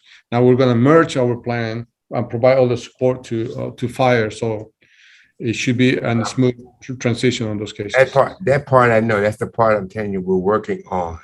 But you know, during severe weather, inclement weather, you know, we kind of get the same. All of us get the same complaints about falling trees, not getting out and getting the roads done in time. And my thing is there anything different that until we get all these other systems in line, is there anything different that we can do in the event of an inclement weather situation? What we've done is perhaps from the last storm, we very quickly got some additional equipment for our current employees, and Jacobs has also been online with ensuring that a couple of days prior to any of those events, we're already prepared, and as well as contractors being online, so we can react very quickly. But granted, you know, we don't know when that's going to occur, and all cities and everybody is in the same position that we are. So we're in a way we're competing against each other. Well, I think it's going to be important, and we're working pretty good with the emergency management system and also the severe weather alarm to find out what is most reasonable in terms of us alarming our citizens when there bad weather approaching. Well, thank you so much, Mr. Valenzuela. I appreciate it. Mr. Clerk, let's go to the next department. The next department is Parks, Recreation, and Cultural Affairs. Mr. Landrum. Thank you, Mr. Adams. Good afternoon, Mayor and Council. My name is Travis Landrum. It is my pleasure to present the budget for the Parks, Recreation, and Cultural Affairs Department. I will be presenting the Parks and Recreation operation, and Ms. Lonnie Avini will present the Cultural Affairs operation following. Following my presentation, I'll ask if you have a preference to address questions for each operation individually or collectively at the end. As you can see on this slide is FY2022 goals and objectives. The vision for the Parks and Recreation Department is to provide affordable recreation, physical, and cultural opportunities for all of City of South Fulton residents, with a focus on family, youth development, adults, and building healthy communities. Off script from that, I just want to highlight and emphasize that our overall goal is to provide all citizens with high level of programs, facilities, and services. Our mission is to provide all citizens in the City of South Fulton the highest level of programs, facilities, and services that will positively affect our vision in creating community. The goals and objectives for this year, we're seeking out to complete our master plan that is currently underway with Mr. Perez. We're seeking to increase public awareness and knowledge of the recreational opportunities for our residents. We will definitely look to complete that feat with our communication department and in-house. And overall, we're looking to enrich the lives of residents and build a healthier community. Next slide. Thank you. The programs, we're looking to have training and professional development for all staff on the GRPA and NRPA, that's the state and national standards. We're only as strong as our weakest link, so we want to make sure that our staff are adequately trained to help meet this standard for our programs. This will enhance our opportunities provided to the community. Following our efforts, we'll look to develop and review feedback for our future programs. We currently don't have in place, well, not that we don't have in place, but we're not seeking and utilizing the tools that we have to collect feedback, to get the good, the bad, news about our opportunities so we can correct any errors that we've done in the past to make sure we don't duplicate that and provide successful opportunities in the future. As it relates to our facilities, we're looking to repair and remodel the recreation facilities that we currently have. I'm sorry, give me 1 second.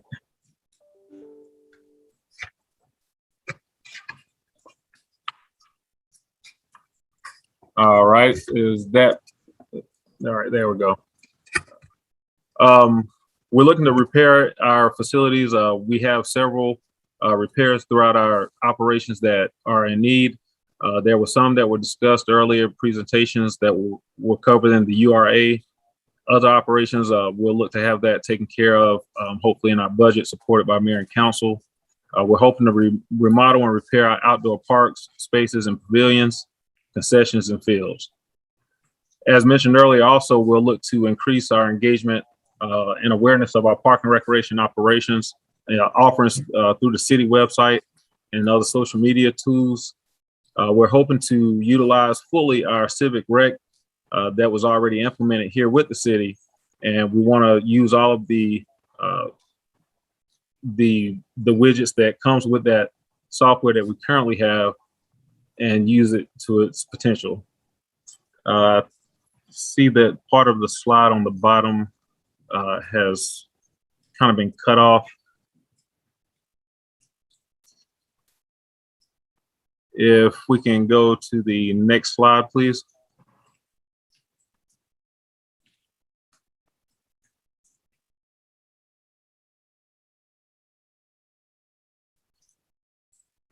The FY21 significant accomplishments, these I can speak to in an overall perspective. These were, of course, taking place prior to my arrival.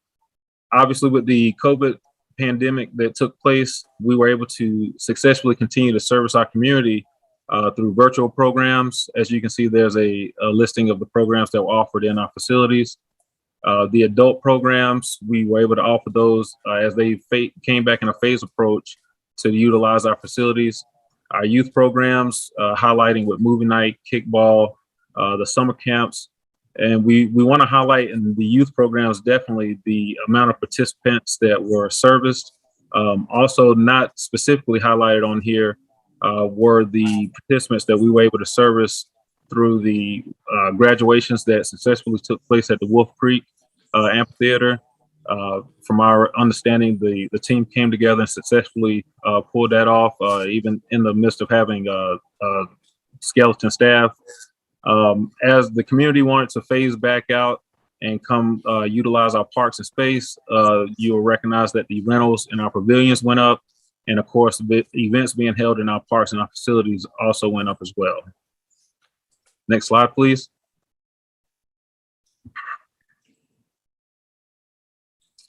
Again, this is highlighting the accomplishments that took place at our various facilities. Over at Welcome All Park, you had the unveiling of the Good Neighbor Club. That highlights our relationship with the Atlanta Hawks. We had the graduation weekend again with South Fulton, the Juneteenth celebration that took place throughout the city. And we had the district swim meets that took place over at Welcome All with the success of our swimming program. The computer lab over at Burdette Park, we were also able to secure a $30,000 donation for the baseball upgrades at Sandtown. And we're looking to implement that here, hopefully in the very near future. And we also want to look at resurfacing our playgrounds and enhancing the community garden and dog parks in our inventory. Next slide, please. Inventory, okay. So as you can see here, the FY22 amended budget from the previous year versus what is proposed. Overall, you'll see that there's a slight increase from 4.1 million to 4.8. We are looking to build and strengthen our staff across the state. Everyone has had the challenges of securing employment in various positions. So we hope with the personnel that we're requesting this year, we'll be able to secure that. So that highlights the increase in the personnel. We also have an increase in contracted services.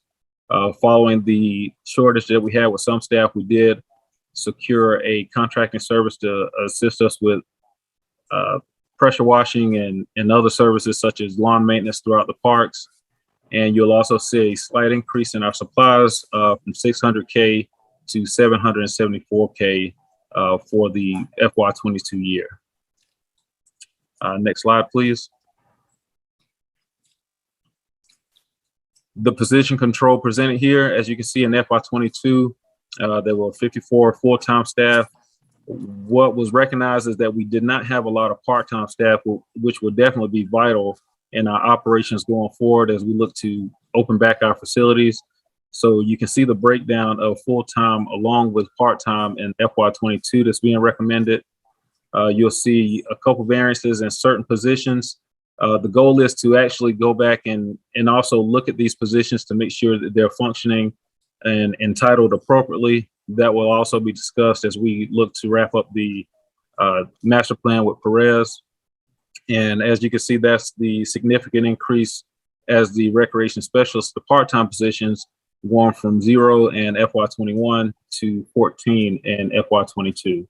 And you'll also see a checks and balances from some of the full-time positions as you go throughout the list of the recreation supervisor, the assistant specialist, and so on, all the way down to the park and recreation program manager.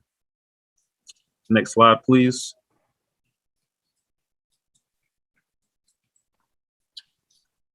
This is continuing that conversation, looking at our staffing in the aquatics operation and lifeguards, whereas as you can see, we had 0 part-time lifeguards in FY21.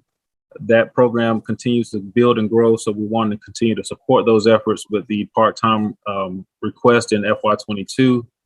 And you also see some variations in our ground maintenance worker, decreasing from 16 in the FY21 to 10 in FY22. Next slide, please. So again, I'll ask the question if Mayor and Council would like to entertain questions for that particular operation in Parks and Recreation, or if you would like to continue through and ask collectively after Cultural Affairs. Alice, what's your preference? Let them continue through. I'll go ahead and make notes. What's the preference of everybody? Most of y'all agree with that? Yeah. All right. All right, everybody. Thank you. Go right ahead. All right, thank you, sir. At this time, I'd like to turn it over to Ms. Lonnie Avini to discuss Cultural Affairs. Hi, everyone. I'm so glad I was able to join today. So we're going to talk about our goals and objectives. Our first goal is we had to establish our vision and mission since we are just reestablishing our presence with the city. So the vision is to become the best and most well-known provider of arts education and cultural activities in the nation. That's a lofty goal, but one I feel like we could start moving towards. And our mission is to produce and present high quality education, arts education, and cultural activities and events to residents who may not otherwise have access to these activities of this type, and also make culturally enriching opportunities available to all citizens. So that's our vision and our mission for the Cultural Affairs Department. Our goals and objectives to achieve that vision and mission are to employ and collaborate with top producing artists of all disciplines, maintain existing successful partnerships and develop new partnerships with private industry professionals and other governmental agencies, improve existing employee skills, and provide excellent customer service to all citizens. We'd also like to bring the facility back up to year 1 post-construction condition, upgrade the ASCO operating systems for the performance theater because we haven't had any upgrades since the theater was built pretty much. And as far as marketing is concerned, we need to really increase our Art Center visibility on the city's website, increase our email marketing campaigns, and increase our social media marketing. And we're also looking at other avenues to just get the word out there about cultural affairs. People still have questions and issues about getting information for the art centers. So that is one of our goals, to make information easily accessible to all citizens. Next slide, please. So as far as our significant accomplishments in fiscal year 21, even though we were in a pandemic, we were still able to do quite a bit. So as far as our virtual events goes, we had 10 virtual events with 3,811 total online views and counting, because people are still viewing those virtual events. Our classes, we presented 20 classes for FY21. 88 students participated in those classes, which is really low because of COVID. We had 3 elections here at Southwest. And between those 3 elections, we had 9,197 total voters come through. Our South Fulton High School graduations, we presented at Wolf Creek. We had 6 schools that graduated. I know a lot of you were there. Thank you for coming. Between those 6 graduations, we had about 12,540 total attendees. That was including graduates, parents, staff there. We did 2 art summer camps this fiscal year, FY21. We had 2 4-week sessions. We had a total of 231 kids with no incidents whatsoever. We did 8 end of the week productions that parents, families, and friends were invited to at the end of each week for our art summer camps. They did many productions on stage, and we had 623 total attendees for those 8 productions. We did 8 total exhibitions. Those were virtual and in person. We had 307 total online views for those, and we had 185 in-person views by appointment only. And then we presented 60 in-person events during FY21, and we had a total of 2,442 total attendees for those events. And those numbers would have been higher, but COVID happened. Next slide, please. So right now for our proposed budget for FY22, we're asking for $5,092 for, $500,092,474 for our personnel. For our contracted services, they went up because we're looking to be completely open. So those services have gone up, and our supplies, of course, will go up because we'll be operating at full capacity. And we've also had to combine South Fulton Art Center and Southwest Art Center. So South Fulton staff is being housed over here, and we moved all of South Fulton's programming to Southwest Art Center. Therefore, our total budget has gone up significantly. When we came over to the city, it was in the middle of a fiscal year, I believe, and then we got shut down because of COVID. So we don't really have any historical data from 2019 or fiscal year 2020 because we were not operating at full capacity. Next slide, please. So a couple things have changed. We're asking for the Deputy Director for Cultural Affairs. We're asking for the Cultural Affairs Manager position to remain. Our Theatrical Production Manager position has not changed. Our Arts Education Coordinator positions have not changed. Our Audio Visual Tech position has not changed. We are in need of an admin specialist, and we are in need of 2 part-time cultural affairs specialists. Next slide, please.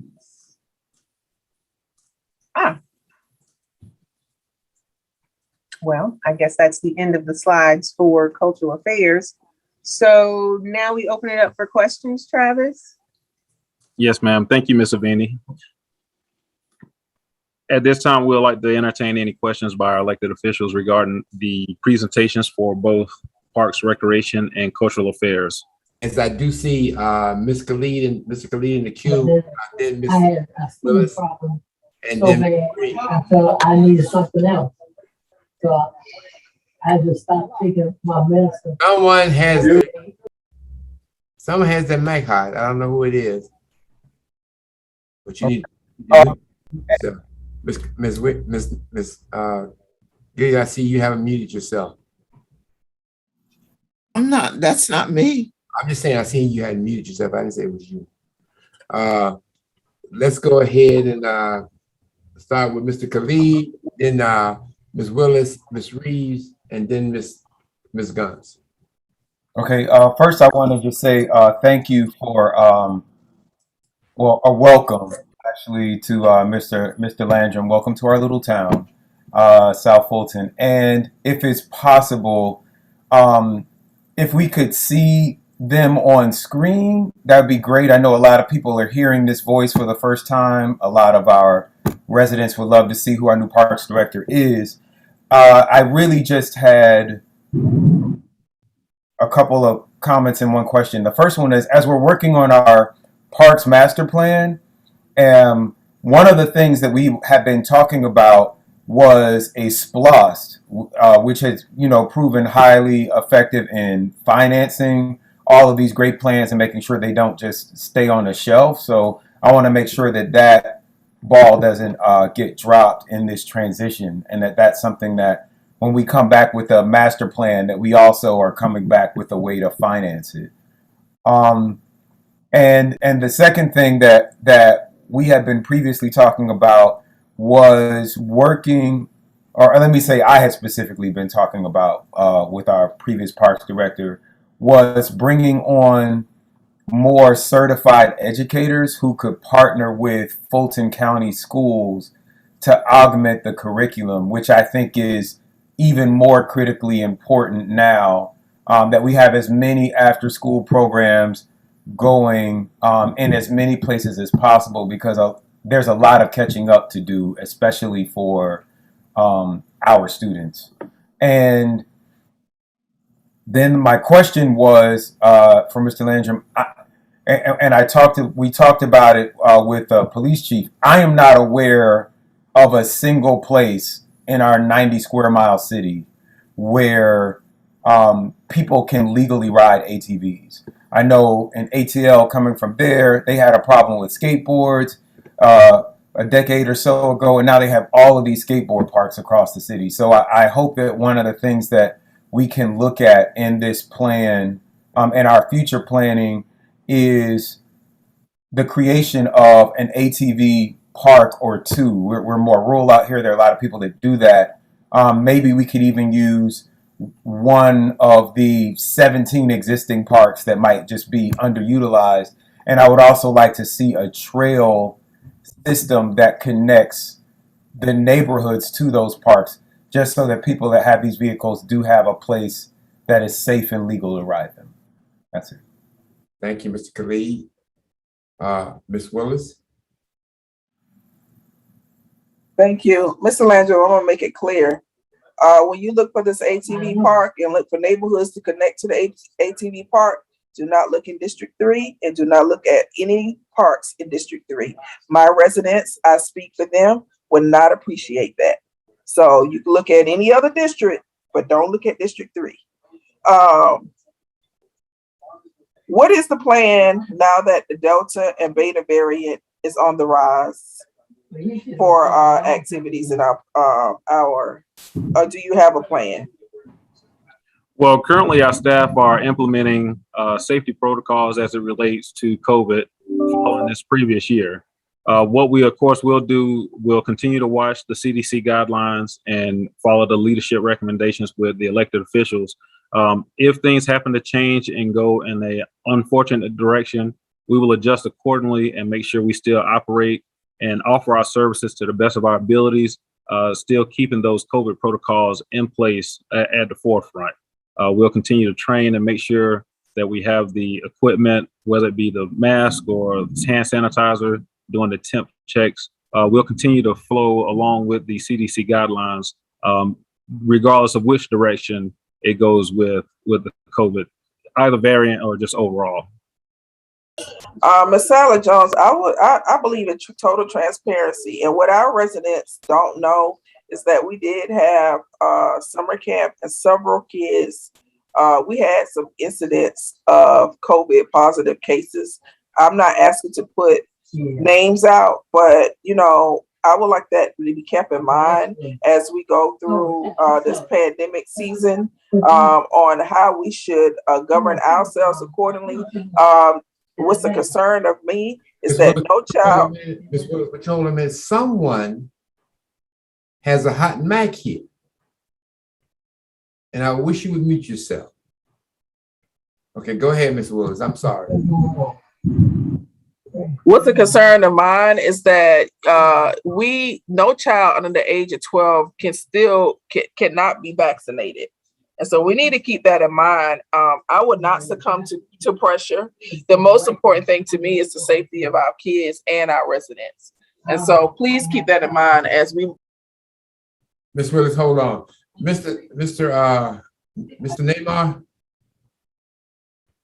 Neymar.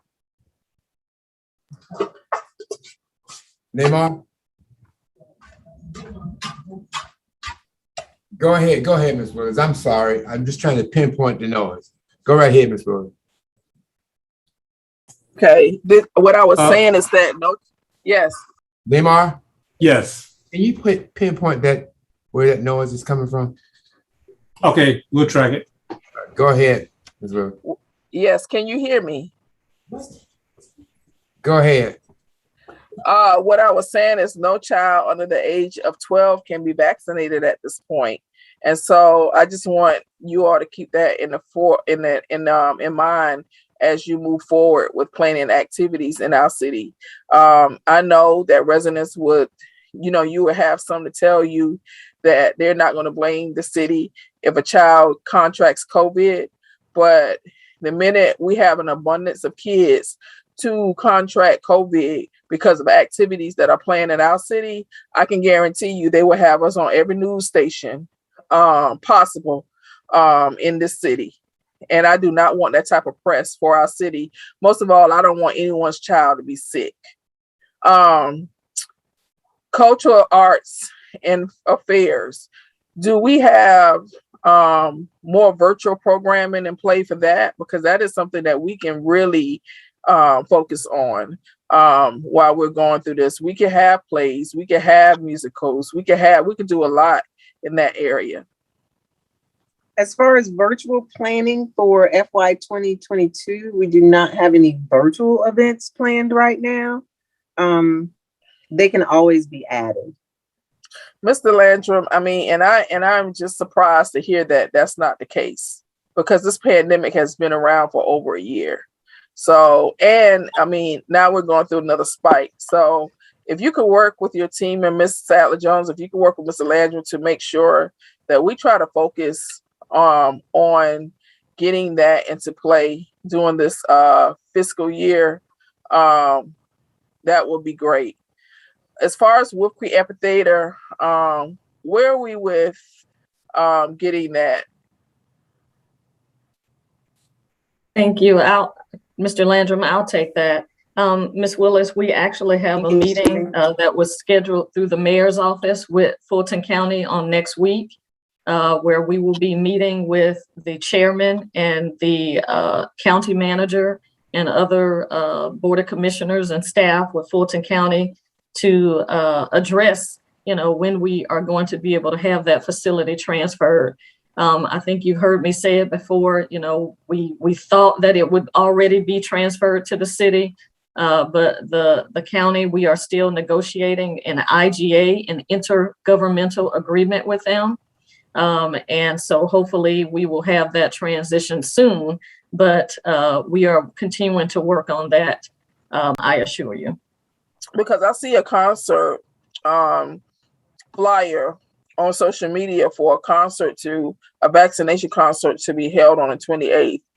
And I will hope that, some type of leverage is going to be used to get them to turn that over to our city. As a matter of fact, I reached out to the county manager's office on yesterday because I've been hearing about this concert, but I have not been provided any specific details on the concert from the county. They had advised me through the county manager that I would be hearing from one of their staff people on yesterday. I did not hear from that individual. I have not heard from that individual today. Hopefully, if I don't hear from that person by the end of today, I will reach out to them tomorrow. But that will definitely be a conversation that we will have on Tuesday as well. Okay, thank you, Ms. Sally Jones. Mayor, I yield at this time.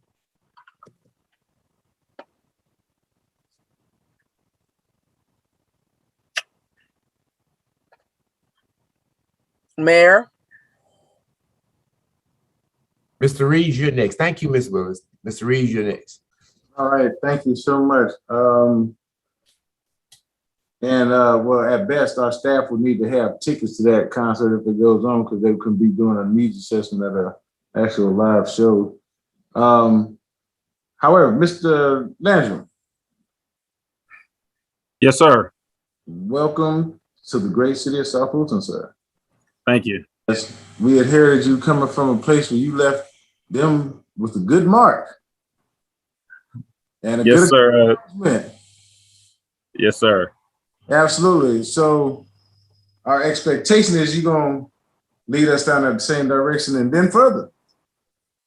Well, you know, they say imitation is the highest form of flattery, so definitely looking to duplicate that. Yes, sir. I'm trying to tell you, and I would take great pride in that. I'm not going to really go into this, but it was a 5th district over there. We're going to just, it's all good. But a couple of questions here. How soon will it be before the part-time staff is hired to support the increase in the programming and fall activities? Well, if that is supported and approved by Mayor and Council, we'll turn to start working with HR. We actually have a discussion tomorrow to make sure that we go ahead and start moving forward with the current vacancies that we have, which we have quite a few. But as soon as we get the opportunity to move forward, that we'll do so in discussions with the assistant city manager and HR. Awesome. And of course, these programmers will have a built-in virtual component, and just in case no in-person meetings can happen, correct? Yes, sir. We'll make sure we have an alternative available for those opportunities. Again, just like last year when COVID came amongst all of us, we had to find that alternative to provide those programming opportunities. So we will definitely have that in place in the event we have to go that route. Awesome. And are there with the various standards with each facility based on like the size, the programming, the facilities, the renovations, and then the non-existing ones, how are we looking as far as fees based on being equitable? Well, we're definitely going to seek out our master plan to see if it has the fee structure component in it as well. If we're able to review that and look at our surrounding service providers to make sure that we're providing the adequate price for our services, we'll go to follow that plan as it's listed in the master plan. If it's not, then we can find another way to create our own fee study and then apply it as necessary. Absolutely. Awesome. And so then, of course, the question that I've been getting, and I'm pretty sure some other my colleagues have been too, about the football program that was started but kind of left in limbo. Are you looking at, or have you been looking at the field permits being signed so that they can continue the football season this year until you can bring in your restructure after the season? Or are you planning to just go ahead and dismiss that and start with your restructuring immediately? No, we're not in a situation to dismiss it. In the process of continuing to gather information and conversations, I actually spoke with another staff that was instrumental in the football program yesterday. As I'll gather that information, I'll look to schedule a meeting with the presidents of each program. And then once I gather that feedback from their meeting as well, I'll look to make a proposal to mayor and council here in the near future to see about going forward, or depending on what the proposal is, what direction we should go in. Right, right. And I know as the new Parks and Rec director, demands on meeting you are, I know, vast. And so, but however, I would like to be squeezed in there at your earliest convenience. And I like to meet with the cohorts that I have with utilizing Burdette as the community room. I would like to be in utilization even on the weekends, and it's currently not. And so to see what we can do to exercise that option. Of course, I know that comes with staff as well, probably a part-time staff. But I'm also going to share in the sentiments with my colleague, Councilman Khalid.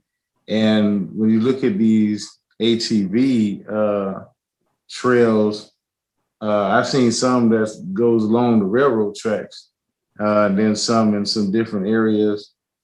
But also too, if there could be a little area carved out for these little streetcars, you know, they do these little donuts and they like to spin out and do all this other stuff. We can make somewhere for a little safe environment for them to be able to do that in a designated area, so that our streets that's freshly paved don't have these marks of the river all over them. And so if we can look at that, they do exist. And so maybe carve out some area, providing a safe environment for them to practice their little wheelies or whatever they call that, so that we could just try to mitigate those from doing it in our streets and the communities where the constituency resides. That'd be great. Yes, sir.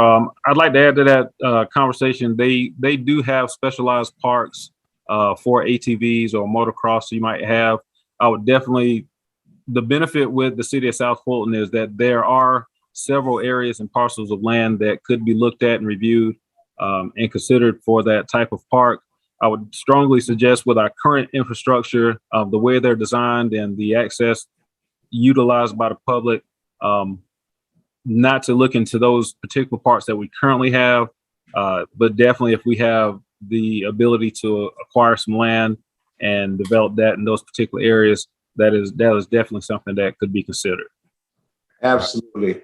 And I also would love to see an auditorium, one that's comparable to C.T. Martin's on this side of the city as well, so that we'll have everybody can enjoy pool and the swimming program. And but then there was one more question that kind of slipped my mind, but it'll come back, I guess. But again, welcome to the great city of South Fulton. I do look forward to meeting you, as that's a solid hire by our city manager, and appreciate her for having that insight and finding you, sir. All right. Yes, sir. Thank you very much. Councilwoman Gumbs.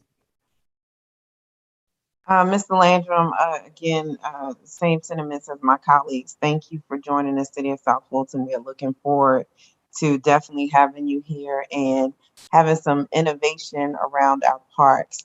One quick question: have we budgeted or considered improving our Wi-Fi communications within our park systems? Yes, ma'am. Thank you. I have had conversations with the IT department with Ms4 to do an assessment of our facilities. I know we have some challenges over at Welcome All, over in the cultural arts operations. So there is a desire to make sure that we improve the quality of our connectivity, not only from the operational standpoint with our staff, but definitely from the standpoint of the community being able to access the Wi-Fi and utilize it in our parks. We haven't had a chance to sit down and have an in-depth conversation. We've had a surface level conversation to review where we currently are, but yes, ma'am, that is a conversation that is underway. Okay, that was my biggest concern, improving our Wi-Fi's in our park system and just, overall improving our trails. So I think I've got my questions answered, but thank you and welcome again. Thank you. Thank you. Mr. Landry, before we go to the next department, couple of questions. Mr. Chair. Yeah. What I was just from earlier. Are we ending with you? Because I did remember my question. Yeah, we ended with me. Can I go ahead and state my question? No, we'll get your question answered. Okay. Yes, sir. All right. Thank you for being nice. Okay, listen. Mr. Landry, let me just say something to you. Those things that are illegal, we're not in the business of making them legal if they're illegal. All right. Donuts in the road is illegal. It's all right. So I want to make sure we understand that. The other thing I want to understand is that regardless of what we may bring into our parks department that people think we need, and I'm glad you told them to look at the parks, those places before you make a decision, because some of those decisions have to be matched up with the quality of life desires that we have for our community. And some of those deals have a lot of noise, pollution, and other problems. So we have to be very, very careful if we're going to do something like that. Make sure we look at the whole gamut of it. Couple things. Number one is, I want to make sure that there's fiscal responsibility and integrity as it pertains to the use of civic rec. That's our way of measuring how we're doing. Are we getting the money or the fees for participation that we deserve? So I want you to make sure that everything, I think a lot of stuff has to go through civic rec, and I know over the years they haven't. The second thing, I want to be very clear that a contractor is just that, a contractor. A contractor is not a person who takes over our facility and runs it in a manner which they think best. That's not what contractors do. A contractor is not a person who holds events and the money doesn't run through civic rec. We don't want to do those kinds of things anymore. These facilities belong to the city of South Fulton, and just because you're a contractor, we're allowing you to provide a service, but we're not allowing you to take the facility over. You understand what I'm saying? Yes, sir. All right. And I want to comment you to it. You know, having Lonnie on that at your side is going to be a truly asset for you. And Lonnie, I want to thank you. You have an outstanding staff over there at the Art Center that is just so customer friendly. And I wanted to acknowledge that to you because I've never seen them when they were not customer friendly. Yes, sir. Thank you, Mayor. Now, I want to know, are we in compliance at the Art Center with in your preparation for the next series of events? Are we in compliance with the regulations by the Arts Guild? Lonnie? What regulations by the Arts Guild as far as actors' equity is concerned with the HVAC cleaning? Yeah, all of that stuff before they'll be able to come in and do plays. Yes, sir. We're waiting for the final report. Okay, so we have done it? Yes, sir. Okay, well, that's good. Lastly, let me just leave you with this. And once again, I want to add my congratulations to you for coming to South Fulton, Mr. Landrum. I mean, you come with a lot of folks give you high praises. So we're just glad that we had an opportunity to get you here. Lastly, let me say this. All my political career, I've been hearing this. Children don't have nothing to do. I've heard that tons and tons of times. And Lonnie can attest to this over in the Art Center. We have a wide variety of things. Just take the Art Center by itself. We have a wide variety of things that are available for children. But the problem is we can't get the classes filled up. Am I correct in saying that, Lonnie? You are correct, Mayor. So when people come to me and say, we ain't got nothing for the children to do, that's not true. What the issue is, you don't want to bring them to where the programs are. Correct. And you want to pick them up when it's over. So I would say continue to offer as much as we can for children, where we can offer it to them. And it's incumbent upon us as adults, and when we can't, the children don't drive, it's incumbent upon us. But make sure that we have those programs available, not just in the Arts Center, Mr. Landrum, but I know there are tons of programs that you do at Welcome All and other places that children can participate in. And lastly, make sure they know about them. Yes, sir. That's our struggle, getting the information out. They got to know what's available for the kids. So once again, thank you so much. We applaud you. I know you're gonna do a good job, and you got a lot. Get the right people around you. Let's go for it. Yes, sir. Thank you very much. Okay, Mr. Clerk. Mr. Chair. Yes. You was gonna allow me to ask my question? You know what? Let me do this. Let's get through this, and I'll let you answer your question. Okay. Let's get out of this. All right. Let's do the city manager, and let's go from there. Yes, the next presentation is the city manager's office. Thank you, Mr. Clerk. Good afternoon again, Mayor and Council and citizens of South Fulton who may be listening and participating in this virtual space today as we do our department head meetings for our fiscal year 2022 budget. The city manager's office, our office is responsible for managing the day-to-day operations of the city. As far as our fiscal year 2022 goals and objectives, as we have discussed previously, we will continue to be vigilant and proactive in responding to COVID-19. We are doing our part to make sure that we are trying to keep our employees safe. Very recently, this week, from my office, we have put out a directive to the staff via their directors, their department directors, that they will need to be provide proof of vaccinations before doing any live training.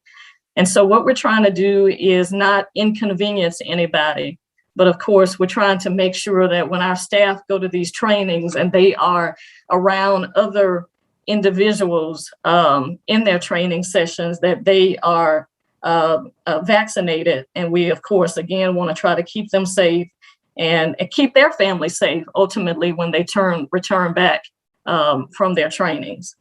It's important for me that we recruit and retain highly qualified workforce. I have mentioned to the council that it is my recommendation in the fiscal year 2022 budget that we include a 3% pay increase for all eligible employees. We are funding that mid-year. And then in addition to that, I've already mentioned to you today that I am proposing a housing allowance, a monthly housing allowance for our public safety employees who desire to live within our city limits. And this program has been done in other cities, and I think it will be very beneficial that we do it here in the city of South Fulton. And of course, it will be a pilot program, and we would like to expand it at some point and hopefully be able to do down payment assistance for our employees. But we just wanted to start at this level first and fund the project and then try to proceed on and expand it later on. We want to begin to engage our citizens. We are currently right now, of course, in our strategic plan. And then at some point, we are going to have to begin a new strategic planning process for fiscal year 2023 through fiscal year 2026. So we will begin to start thinking about how to engage our citizens because we know we have a very involved citizens here in the city of South Fulton, which I greatly appreciate that. We want to always make sure that we hear from our citizens and that they are involved in our planning processes. Also, prior to me coming here, the city did an RFP in 2019 to assist with what they call a mystery shopper program. We are working toward being an effective and excellent service delivery organization. And that particular mystery shopper program was deployed in specific facilities. And it's my understanding they went two times to about 15 facilities, and they visited places like City Hall, the fire department, Parks and Recreation, and police. And so we want to make sure we circle back and look at the information that they provided to us, and always continue to try to do what we can to enhance our customer service and the experience that our citizens or the public experiences when they come to do business here in the city of South Fulton. I want to look at trying to provide enhanced leadership training to our supervisors and our directors. I do have money proposed in my fiscal year 2022 budget to do leadership training. We want to always, again, try to focus on professional development and keep our staff with the skills that they need to do a great job for our city. Continuous improvement through citywide business process mapping. The staff person within the city manager's office who does programs and performance administration, she was very beneficial in helping us during our transition in the Parks Department. And, I felt like instead of contracting with somebody, if we already have the resources in-house and an individual in-house that can come in and look at our operations in regards to some of our departments, why spend that money when we can utilize what we have internally? So we will be looking at trying to go into our departments and make sure that business operations are running efficiently and effectively.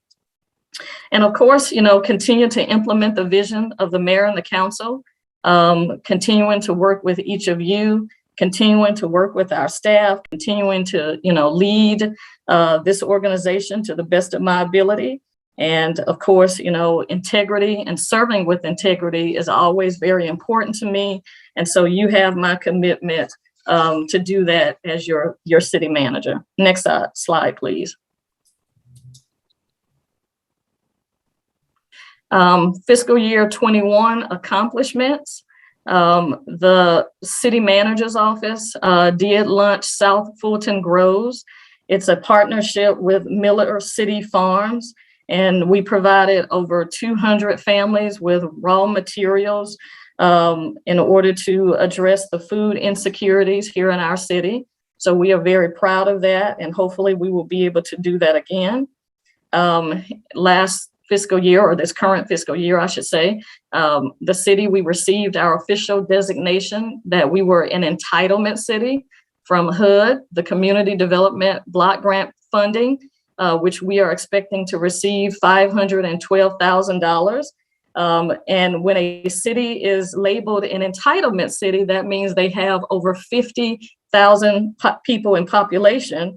And as we talked about, we very recently last week received information from census that we are now up to 107,000 people. So with our increased population, hopefully we will be able to see some results and do some additional things regarding grant opportunities as a result of that increased population amount.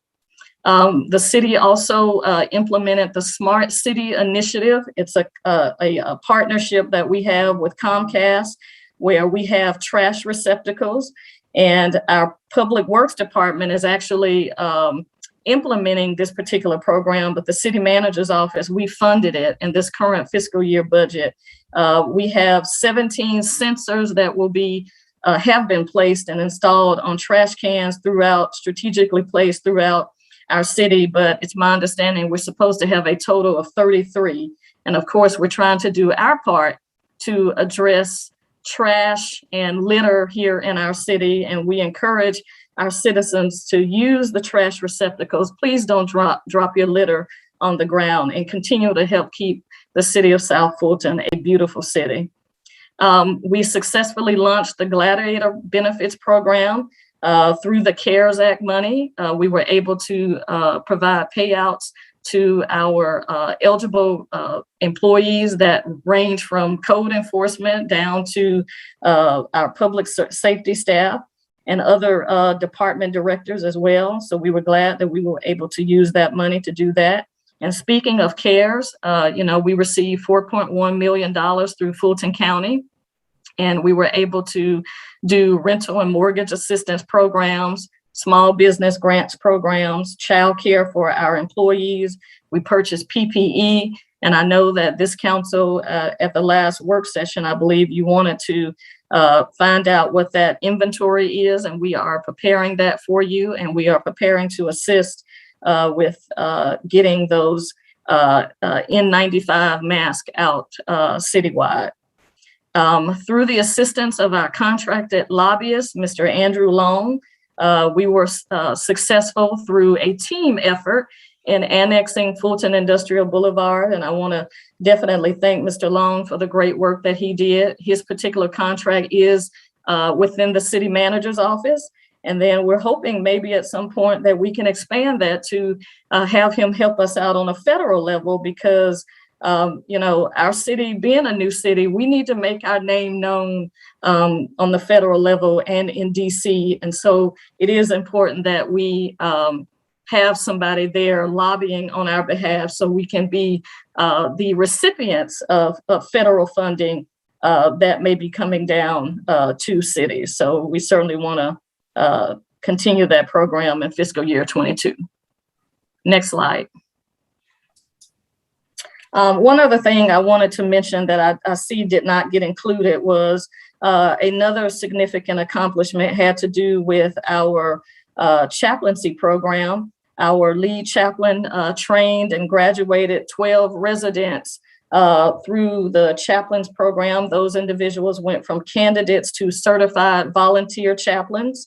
The chaplain was responsible for a training education program that focused on classroom training, field training, and it touched on the 5 branches of the chaplaincy program. So I think that is definitely worth noting as a significant accomplishment for fiscal year 22. The proposed fiscal year 22 budget for our personnel, you see that went down. We are recommending that our chaplain position be moved to the police department.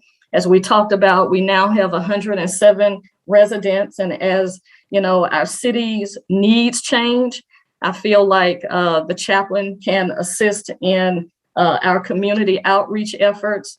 Many of the things that this particular position does relates to law enforcement.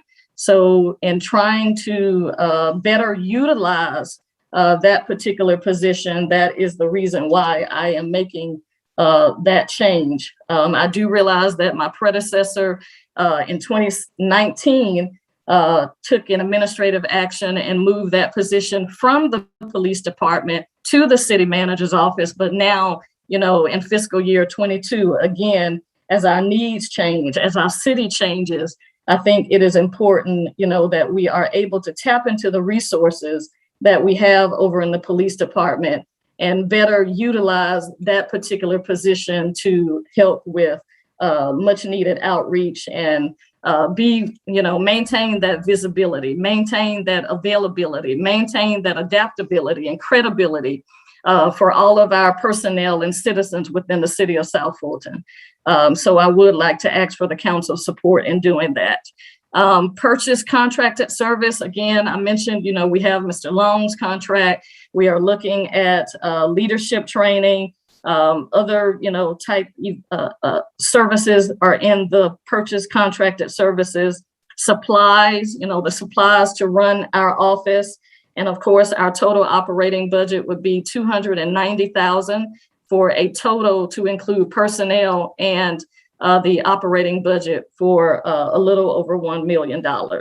So the next slide again shows the positions within the city manager's office. I am recommending that we not fund the management and policy analyst 1, the constituent affairs coordinator. I'm recommending that we not fund that. With the tight budget that we had this year, I really had to, make some hard decisions and really look at the operations of the city manager's office and streamline where I felt was important. And, this council has given me the authority to handle personnel matters. So I wanted to do what I thought was in the best interest of the city and the department, and just try to streamline in areas. And of course, you know, everybody wants to have more staff.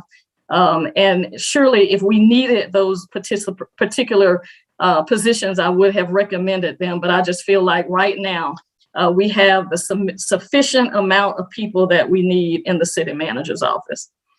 So with that said, I will be glad to take any questions that you may have. And Mayor, before you begin the questions, I would like to say, you know, we want to thank you and the council for the time that we have spent with you. It's been some long days. We were here all day, pretty much on Tuesday, and we've been here all day today, but this was very important for us that we provide you with the information about our departments. And I want to thank all of our department heads for their participation and their loyalty and dedication to their departments, and you know how they have been very, very active in helping us put this budget together. And I couldn't do what I do without having the assistance of our great staff. So thank you so much. Thank you, Ms. Sally Jones. And Ms. Willis, you're up.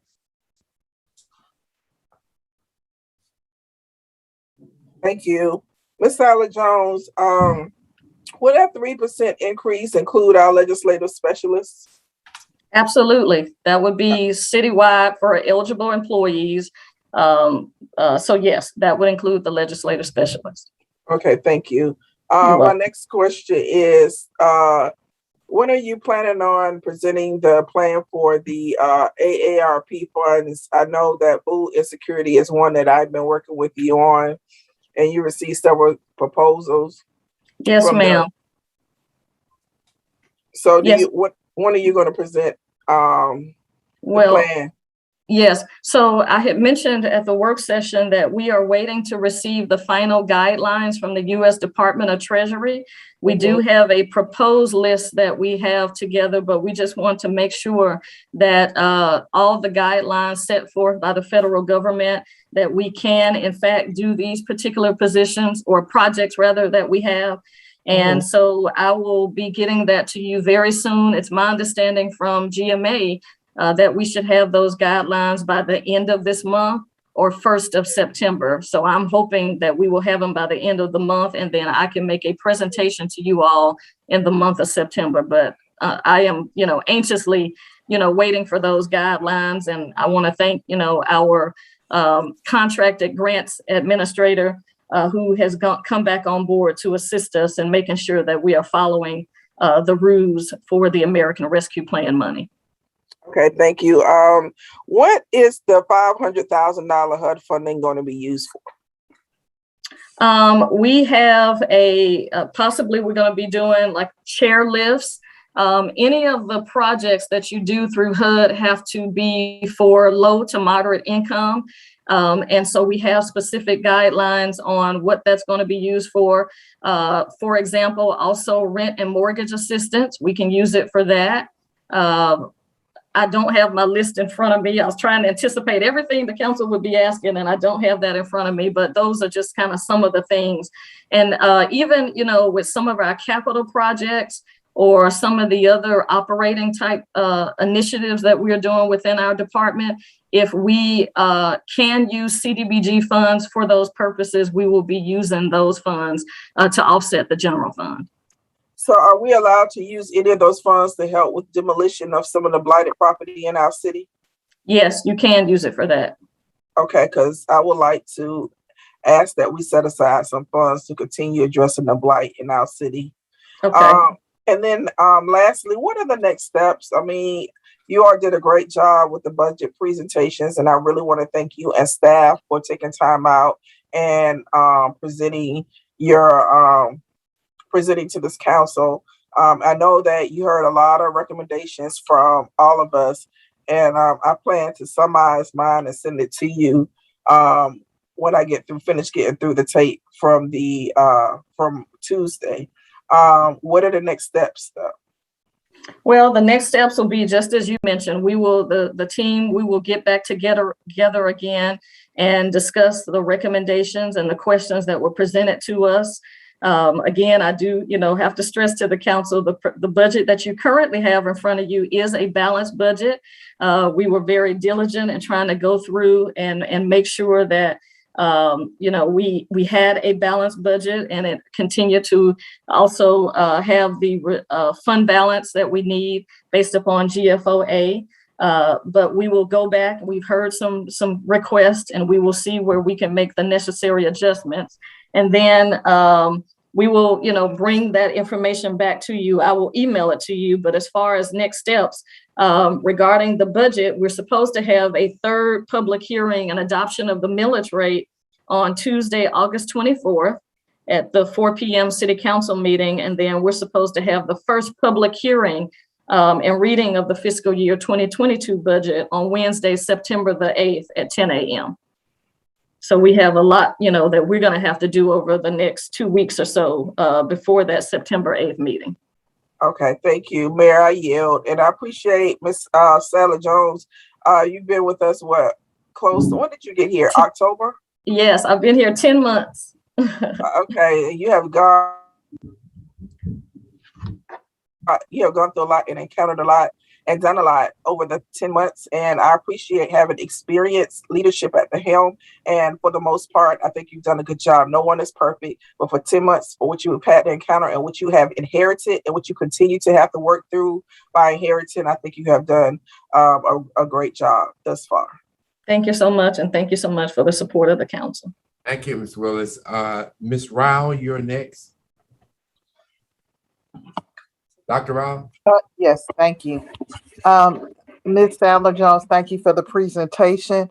I know this is a follow-on to the question that Councilwoman Willis answered.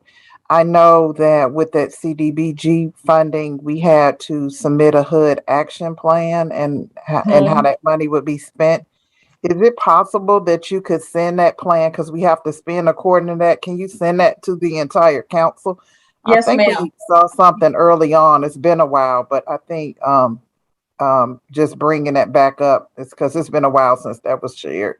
Okay, yeah, we can send that out because we very recently submitted our consolidated plan and our action plan to HUD. And it's my understanding that they have a 45-day review process, but we will send you out what we sent to them. Thank you. And then as it relates to just implementation of some of the, one of the things we've been talking about is the broadband. We've touched on that a little bit, but to me it's foundational too in terms of some of the smart city initiatives that we've talked about. Mm-hmm. Can you speak to that anymore in terms of how we are be moving to make sure that that coverage is available throughout the whole city? Okay, I will do a high level, but then Mr. Neymar Strickland will probably be he is my subject matter expert in this area, but we will be proposing $1.3 million for broadband and Wi-Fi capabilities through the American Rescue Plan money. We do know that, broadband is one of those areas that is allowable for usage of those funds. Mr. Strickland, are you there? Yes. Okay. Can you speak to broadband, please? Yes. So we're looking at.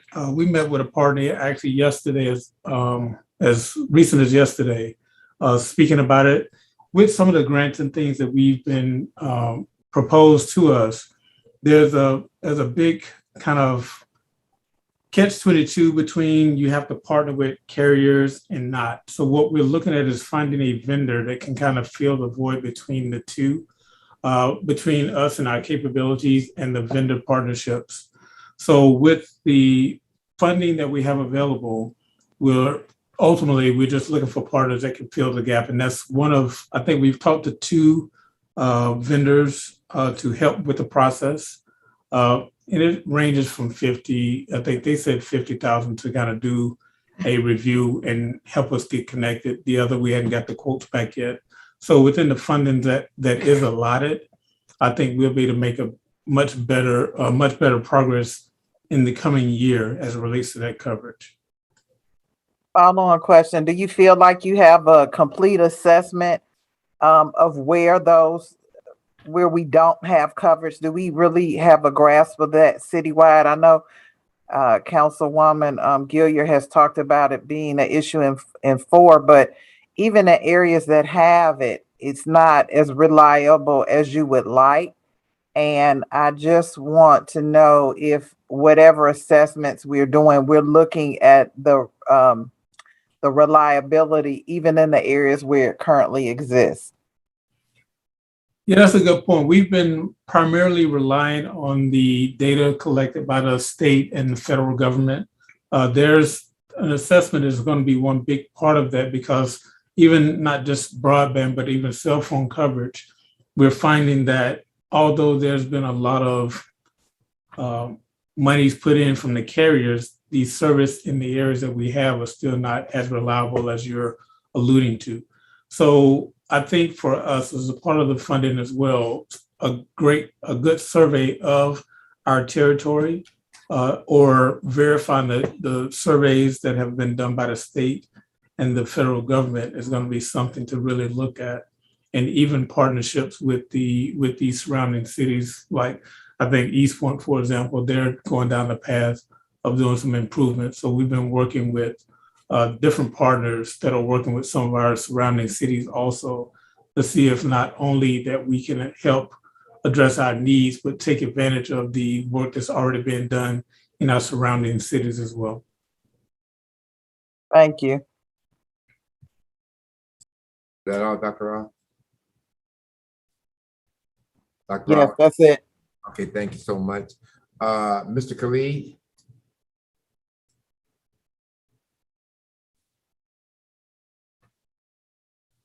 Mr. Khalid?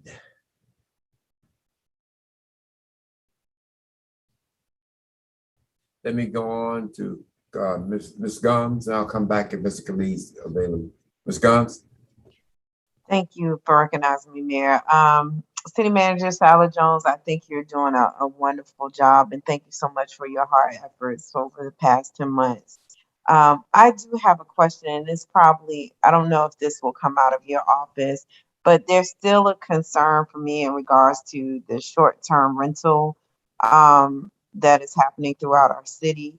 And I didn't hear much discussed about that through our presentations that I received from, I guess, the Code Enforcement Department. Are we still managing the host compliance program to monitor the short-term rentals and party houses? That is my understanding, that we are still hosting that. Okay, and that will continue, and we have funding for that in 2022? I believe we do, but if you will let me check and follow up, I will check into that for you. Okay, because that's something that, I really think that we need to, maintain and keep moving forward with trying to, put a dent in these short-term rentals that are unauthorized in our city. Okay, all right. Thank you. Okay, Mr. Reeves, since it's at the time where you want to make your other remember Mr. now. Chair, thank you so much for recognizing me. I'm not finished. Wait a minute. Since we're at the county manager's portion, please ask your question that we missed the last time, okay? Thank you, sir. Ms. Clerk, you have 5 more minutes of my time too. No, I'm just kidding. So, but this go back to cultural affairs, because she said something that she said they combined South Fulton Arts Center and Southwest Arts Center. Yes, sir. Programming is combined for both of those art centers. South Fulton Art Center is currently under renovation. Under renovation, so y'all can bring the programming back. Oh yeah. That is our goal, to bring programming back to South Fulton once it reopens. Oh, because I was going to ask if that was the case, and so if it was not going to be, I was going to make a suggestion that if it's under renovation, and so part of that be a kind of a gallery to serve as a place where youth can showcase their artwork. So I don't know if that was the plan anyway or not. But we currently have 2 gallery spaces. At Southwest, we have our fine art gallery in the theater, and then we use our walls in our studio building as gallery space as well. So if you haven't been over here, I suggest you come view our quilt exhibition. It is a fabulous exhibition. It is currently in our studio building and in our theater gallery. Right now, I have not been seeing the quilt. I have not seen that one. But I will try to make a dash over there. And how long is it there until? The 27th, and it is quite beautiful. Okay, and the public can still come in and view that, correct? Absolutely. Right. So, but you have to make sure you have your mask on and you have to temperature check when you walk in the door. But you don't have to have a vaccination card. Right now, city facilities are not requiring visitors to present proof of vaccination or negative COVID tests. Okay, that was for the edification of the public there. But I do want to, however, because I did make the suggestion that, but on one of the wall they have the mayor and council on there, and I asked that Madam City Manager, whoever is responsible for that those pictures go in every facility that the city has, if that can be possible. But thank you, Solandia. I appreciate your comments. And but Madam City Manager, absolutely. I have a question on the chaplaincy deal. So it was under your department, and so now it's moving over to the police. Should that not be its own autonomous department or deal? Because I'm just thinking that, you know, chaplains deal with so much. We have people who within the city who deal with a lot as well. And if they go to a chaplain, they talk to them, think it's sort of kind of maybe I don't know, for lack of better terminology, confessions, or just talking like I'm talking to my pastor, or I'm talking to a part of the priesthood, and that information would be confidential. If it was under somebody that could be problematic, because they can, you know, have to disclose what was said. But if it was on its own autonomy, because, you know, you have people, regular staff members who just sometimes they just need to let off just something that's on their mind, on their heart, or whatever, but also feel in an environment where they're safe to make that transaction, but in their minds they're talking to somebody that will be able to keep that confidential as a attorney-client privilege type of situation. So I'm not sure if that's under anybody would be the way that I would envision that, but however you see it, but I'm just, if that's a thought process, because I do think about that. Yes, sir. That won't change. I mean, confidentiality with the chaplain will remain the same, whether it's going back to the police department or whether it's in my office. I mean, that will not change. Okay, because who is that? The job description won't change. Right, who are they responsible to? Are they responding under the chief directly, or just on the police department as a? Well, the chief and I had discussed supervision specifically. I think that will be at his discretion, where he feels like the position needs to report to on a day-to-day basis. You know, typically I leave that up again to the discretion of the department heads. I've done other reorganizations here in the last 10 months. And, you know, it hasn't been a problem, and I don't expect for it to be a problem. So, you know, again, that would be something that Chief Meadows would have to determine. But I did, you know, talk to him about the idea of putting the office of the chaplain as a direct report to him. Okay. All right. Well, as long as there, you know, no changes there, so I know that you have made great decisions so far. With 10 being a perfect score there, so I do appreciate all that you do, madam. So thank you much. That's it. And thank you, Chair, for allowing me to ask some questions.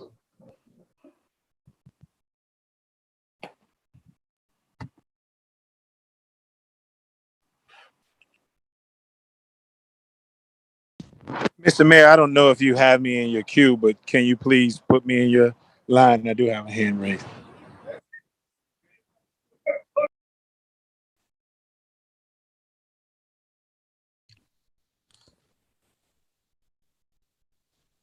Mr. Mayor? Mr. Adams, are you keeping up with the queue? Helping the mayor keep up with the queue? Yeah, I have it. Mr. Mayor, are you there? Yeah, I don't need no help. Keep up, no, he ain't in there. I just saw his hand raised. And it's two of us that have our hand raised. That's why I said that's why I asked. Well, I have your hand raised. I have Mr. Baker's hand raised. Rao had her hands raised too. Mr. Baker, go ahead. Yes, sir. Thank you for acknowledging me. That's my only option as far as the hand raise. Thank you again. And thank you, City Manager Sally Jones, for your report. And my concern is something similar to the sentiments of Councilmember Reeves, but I think before you gave your answer, you actually gave a resolve, but I don't know if you changed your mind because you ended with that the chaplain's program would report directly to the police chief. And if that's the concession, I could definitely deal with that as far as, supporting that change. If it was a direct report to the chief, again, I know that you understood that this was with Mr. Dono and why he did it. We conversed about it on Tuesday in the meeting briefly. But I think that we have a unique situation when it comes to who heads that program, simply because we have someone who's skilled and trained and just an excellent person for the position. I believe Pastor Henry is not only certified in law enforcement, he's also certified in fire. So just because we have a remarkable individual to hold the position now, I believe the position should be the position regardless of who holds the position. And I think a lot of the progress has been due to the autonomy. Again, I like to reference all of the situations that I've had to deal with that program and how without a lot of the red tape that sometimes law enforcement requires, unless, and I took it under consideration that, there are reaches when it comes to funding as well that may be a contributing factor. And only you could attest to that. Having it under law enforcement may free up or may allow a reach to other funds as well to support that department. And that's why I say if the concession is what you said at the end, and I heard you correct to say that this department will be a direct report to the chief, then I would definitely support it. But can you just provide clarity in that last statement you made? Sure. I did speak with Chief Meadows, and it was a conversation that he and I had about him having the chaplain report directly to him. I know that he does have other positions that report directly to him. And if I'm not mistaken, and Mr. Toms was actually a witness to the conversation we had. I know he said that he has the deputy chief reporting to him. And then, of course, the majors report directly to the deputy chief, if I'm not mistaken. So, I didn't intend for this to be a big issue regarding the reporting of the chaplain, the office of the chaplain. But if that, is the will of this council to support me in making that move, I will direct the police chief that position will report to him. And I appreciate that. And I just, the only reason why I stand out on that is because of, like, we have access to the police chief, and I don't think that he would even like us going down his ranks as far as communicating directly with council, given that we have a line with him, and really our line is to you through him. Right. So I appreciate that concession. Thank you so much for all you do. Okay, All right, thank you. Baker. Mr. Khalid, you in now? Mr. Khalid, are you in? Okay, Mr. Khalid, are you there? Okay, Mayor Pro Tem Willis. You know, I watched the tape from Tuesday and saw this, and it appears like this is becoming a big issue, and I don't understand why. Chaplaincy is new to our city, but it's not new to municipalities. Here in Savannah, you know, my uncle was the first African-American chaplain, and he served as chaplain for 25 years. And one of the things that I did was research. I researched to see what other cities are doing, what chaplaincies, what the chaplains are in other cities. And Miss Sally Jones has not steered us wrong yet. Every time I fact checked her, and yes, Miss Sally Jones, I do fact check you. I know you know what you're doing. But and when you brought this to my attention, you know, I had hesitancy too, because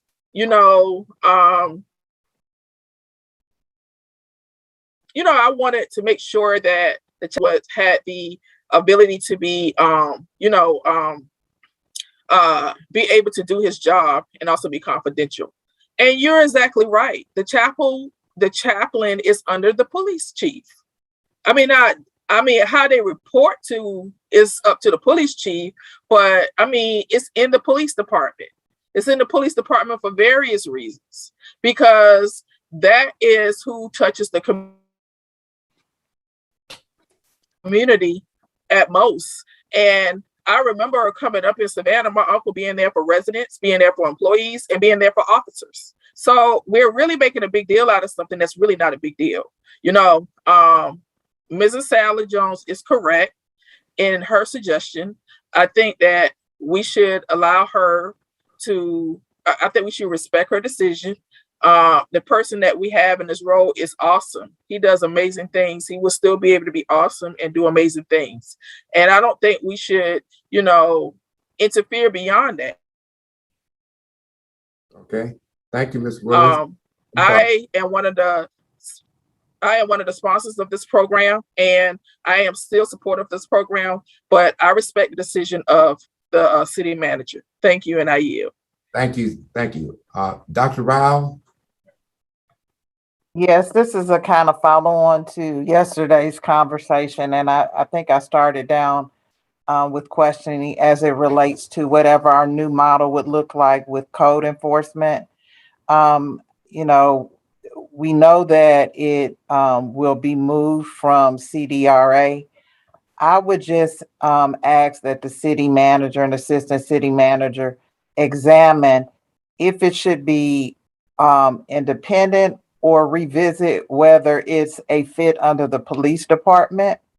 I really want to make sure that we are taking code enforcement to the next level.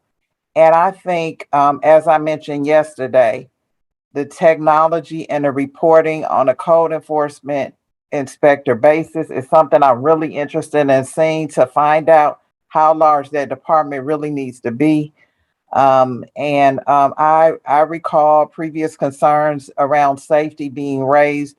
And the more that I've thought about it, it may make sense with the support that can be rendered under the police department. So before you come back with your final recommendation, please look at all of that. That's just a request I have. Okay, thank you. We will. Thank you, Ms. Rao. Ms. Sally Jones, couple of things for me. On the mystery shopper deal that you're doing for our facilities, make sure that the results of that is dispensed out to all the council people, okay? Okay. And you and I have talked about the fact that we can elevate that program not only to our facilities, but to our businesses in our area, to get them some feedback on what they're doing good and they're doing bad. So I wanted to say that. Now, okay. let me ask you a question. on this chaplain thing, right? First of all, do you have the authority to move him if you want to? Yes, sir, I do. Okay, that's a good point. Secondly, are you changing his salary? No. No, sir. Thirdly, does his job description change in? No, sir, it does not. So I asked those questions to say this, and I think Miss Willis said it. We hire this lady and pay her a pretty good salary to make decisions in her office. And I've always told her this: I will give you my suggestion as to what I think, but I'm not going to make a decision for you. You can take my decisions and you take my suggestion, go one way or the other, but I'm not going to make a decision for you. And she's done quite a great job. Let me ask you another question. We have chaplains, associate chaplains, right? Yes, we have 12. What uniforms do they wear? Their uniforms are purchased through the police department, so I guess you can say it looks like a police officer uniform with the colors and the reflective gear that's on there. And I'm sorry, I didn't want to make the implication. I just want, what I was really getting to is that did the police department pay for the uniforms? Yes, sir. The police department paid for the uniforms. Okay. The current uniforms that they have, and I believe that the chaplain has requested that they also be given additional fire uniforms too.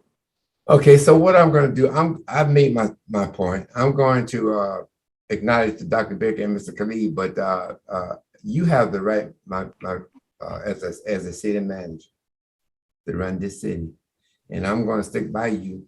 You know, in terms of right, I will put my input, but you have the right to run this city, and you need to do what you think is best in for the city, based on your knowledge and based on the experience that has happened in the area. So I would support your decision whichever way you go. Okay, Mr. Baker. Yes, sir. Thank you for acknowledging me. And I just want to say that when I've been on the call since 10 o'clock, like everyone else, and we've heard from every department, including the city manager.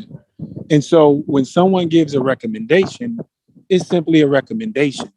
So if I don't necessarily stand with the recommendation or I defer, I believe it's disingenuous to imply that I don't support the city manager, and as if like to support the city manager's decision means to support everything that he or she may contend in a vacuum. I think that we all have our various reasons. I respect others. I feel the way I feel. I stated it, and I respect everyone's opinion. Right. I appreciate the concession that she was willing to make. I just stand alone by saying that, and I'll be a little bit more overtly transparent, since we hear oftentimes about the other hats that so many people have worn. I've worked in law enforcement as well. I've held rank in law enforcement as well. And I do know that holding rank, when I said, when she said after Councilman Reeves stated, it'll be a direct report to the police chief, I think nobody had a problem with that, including myself. But picture Pastor Henry not being who he is in that position. And now when it's a time for us as council members who are often told to stay in our lanes, we have to find their reporting officer. And now we're going down the chain of command of law enforcement officers when the only person I have on speed dial is our city manager, and I have our police chief's number. He gives that out all the time. He wants us to reach directly to him. He allows the citizens to do it as well. So I guess what I'm saying is, if that is the reason, and also who's to say, and I know the chief's discretion is great. I don't think he would mismanage the position at all.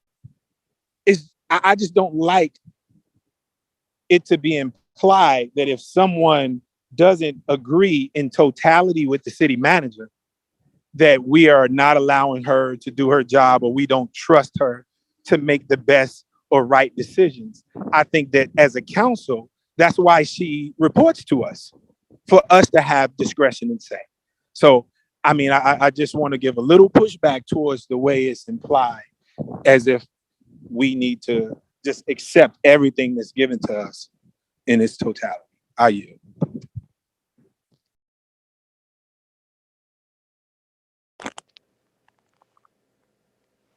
Thank you, Dr. Baker. I don't know where they came from, but that's not what I said, but I'll continue on with Mr. Khalid.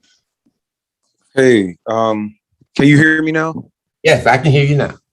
Thank you. I think the storm was, anyway, I feel like I should have something to say about the chaplaincy. I have an entirely different comment, and it is about the housing allowance for our public safety.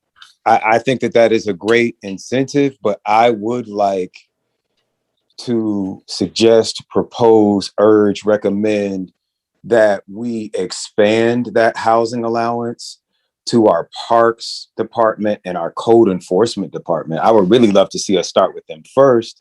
I say that because back in 2018, when Dr. Baker and I were working to raise the city's minimum wage, those were the lowest wage workers in our city. And I think the take-home cars and the housing allowances and all of those perks, I would just like to see them more equitably distributed amongst the other departments in our city. But the other reason that I think it's important is because people in parks and people in code enforcement, they work directly with our youth every day, and they are the ones that are responsible for cleaning up our city. As we bring in public works, our own public works people, I would like to see them be eligible for the program as well. I'm thinking of neighborhoods where we have illegal dumping, and having a code enforcement officer living on the block who can witness and offer affidavits of exactly who in the neighborhood is dumping trash, and maybe even have a code enforcement vehicle sitting in their driveway. And I'm thinking, Dr. Baker, of troubled youth in our neighborhoods that nobody can reach except maybe their football coach or their basketball coach. Guys like Coach Lamar on Old Nat and Coach Outlaw at Burdette Park. If we could help people like that, many of whom, as we heard from Mr. Landrum, are going to be part-time workers with these low salaries, if we could help them own a piece of our city and live in the neighborhoods with the children that they're working with, I just think that would be awesome. So I just ask humbly for you to think about expanding the program in that way. Thank you. Thank you, Mr. Khalid. Is there anything else on the agenda? Mr. Clerk, I think that's it, but let me just say one thing. I want to go back to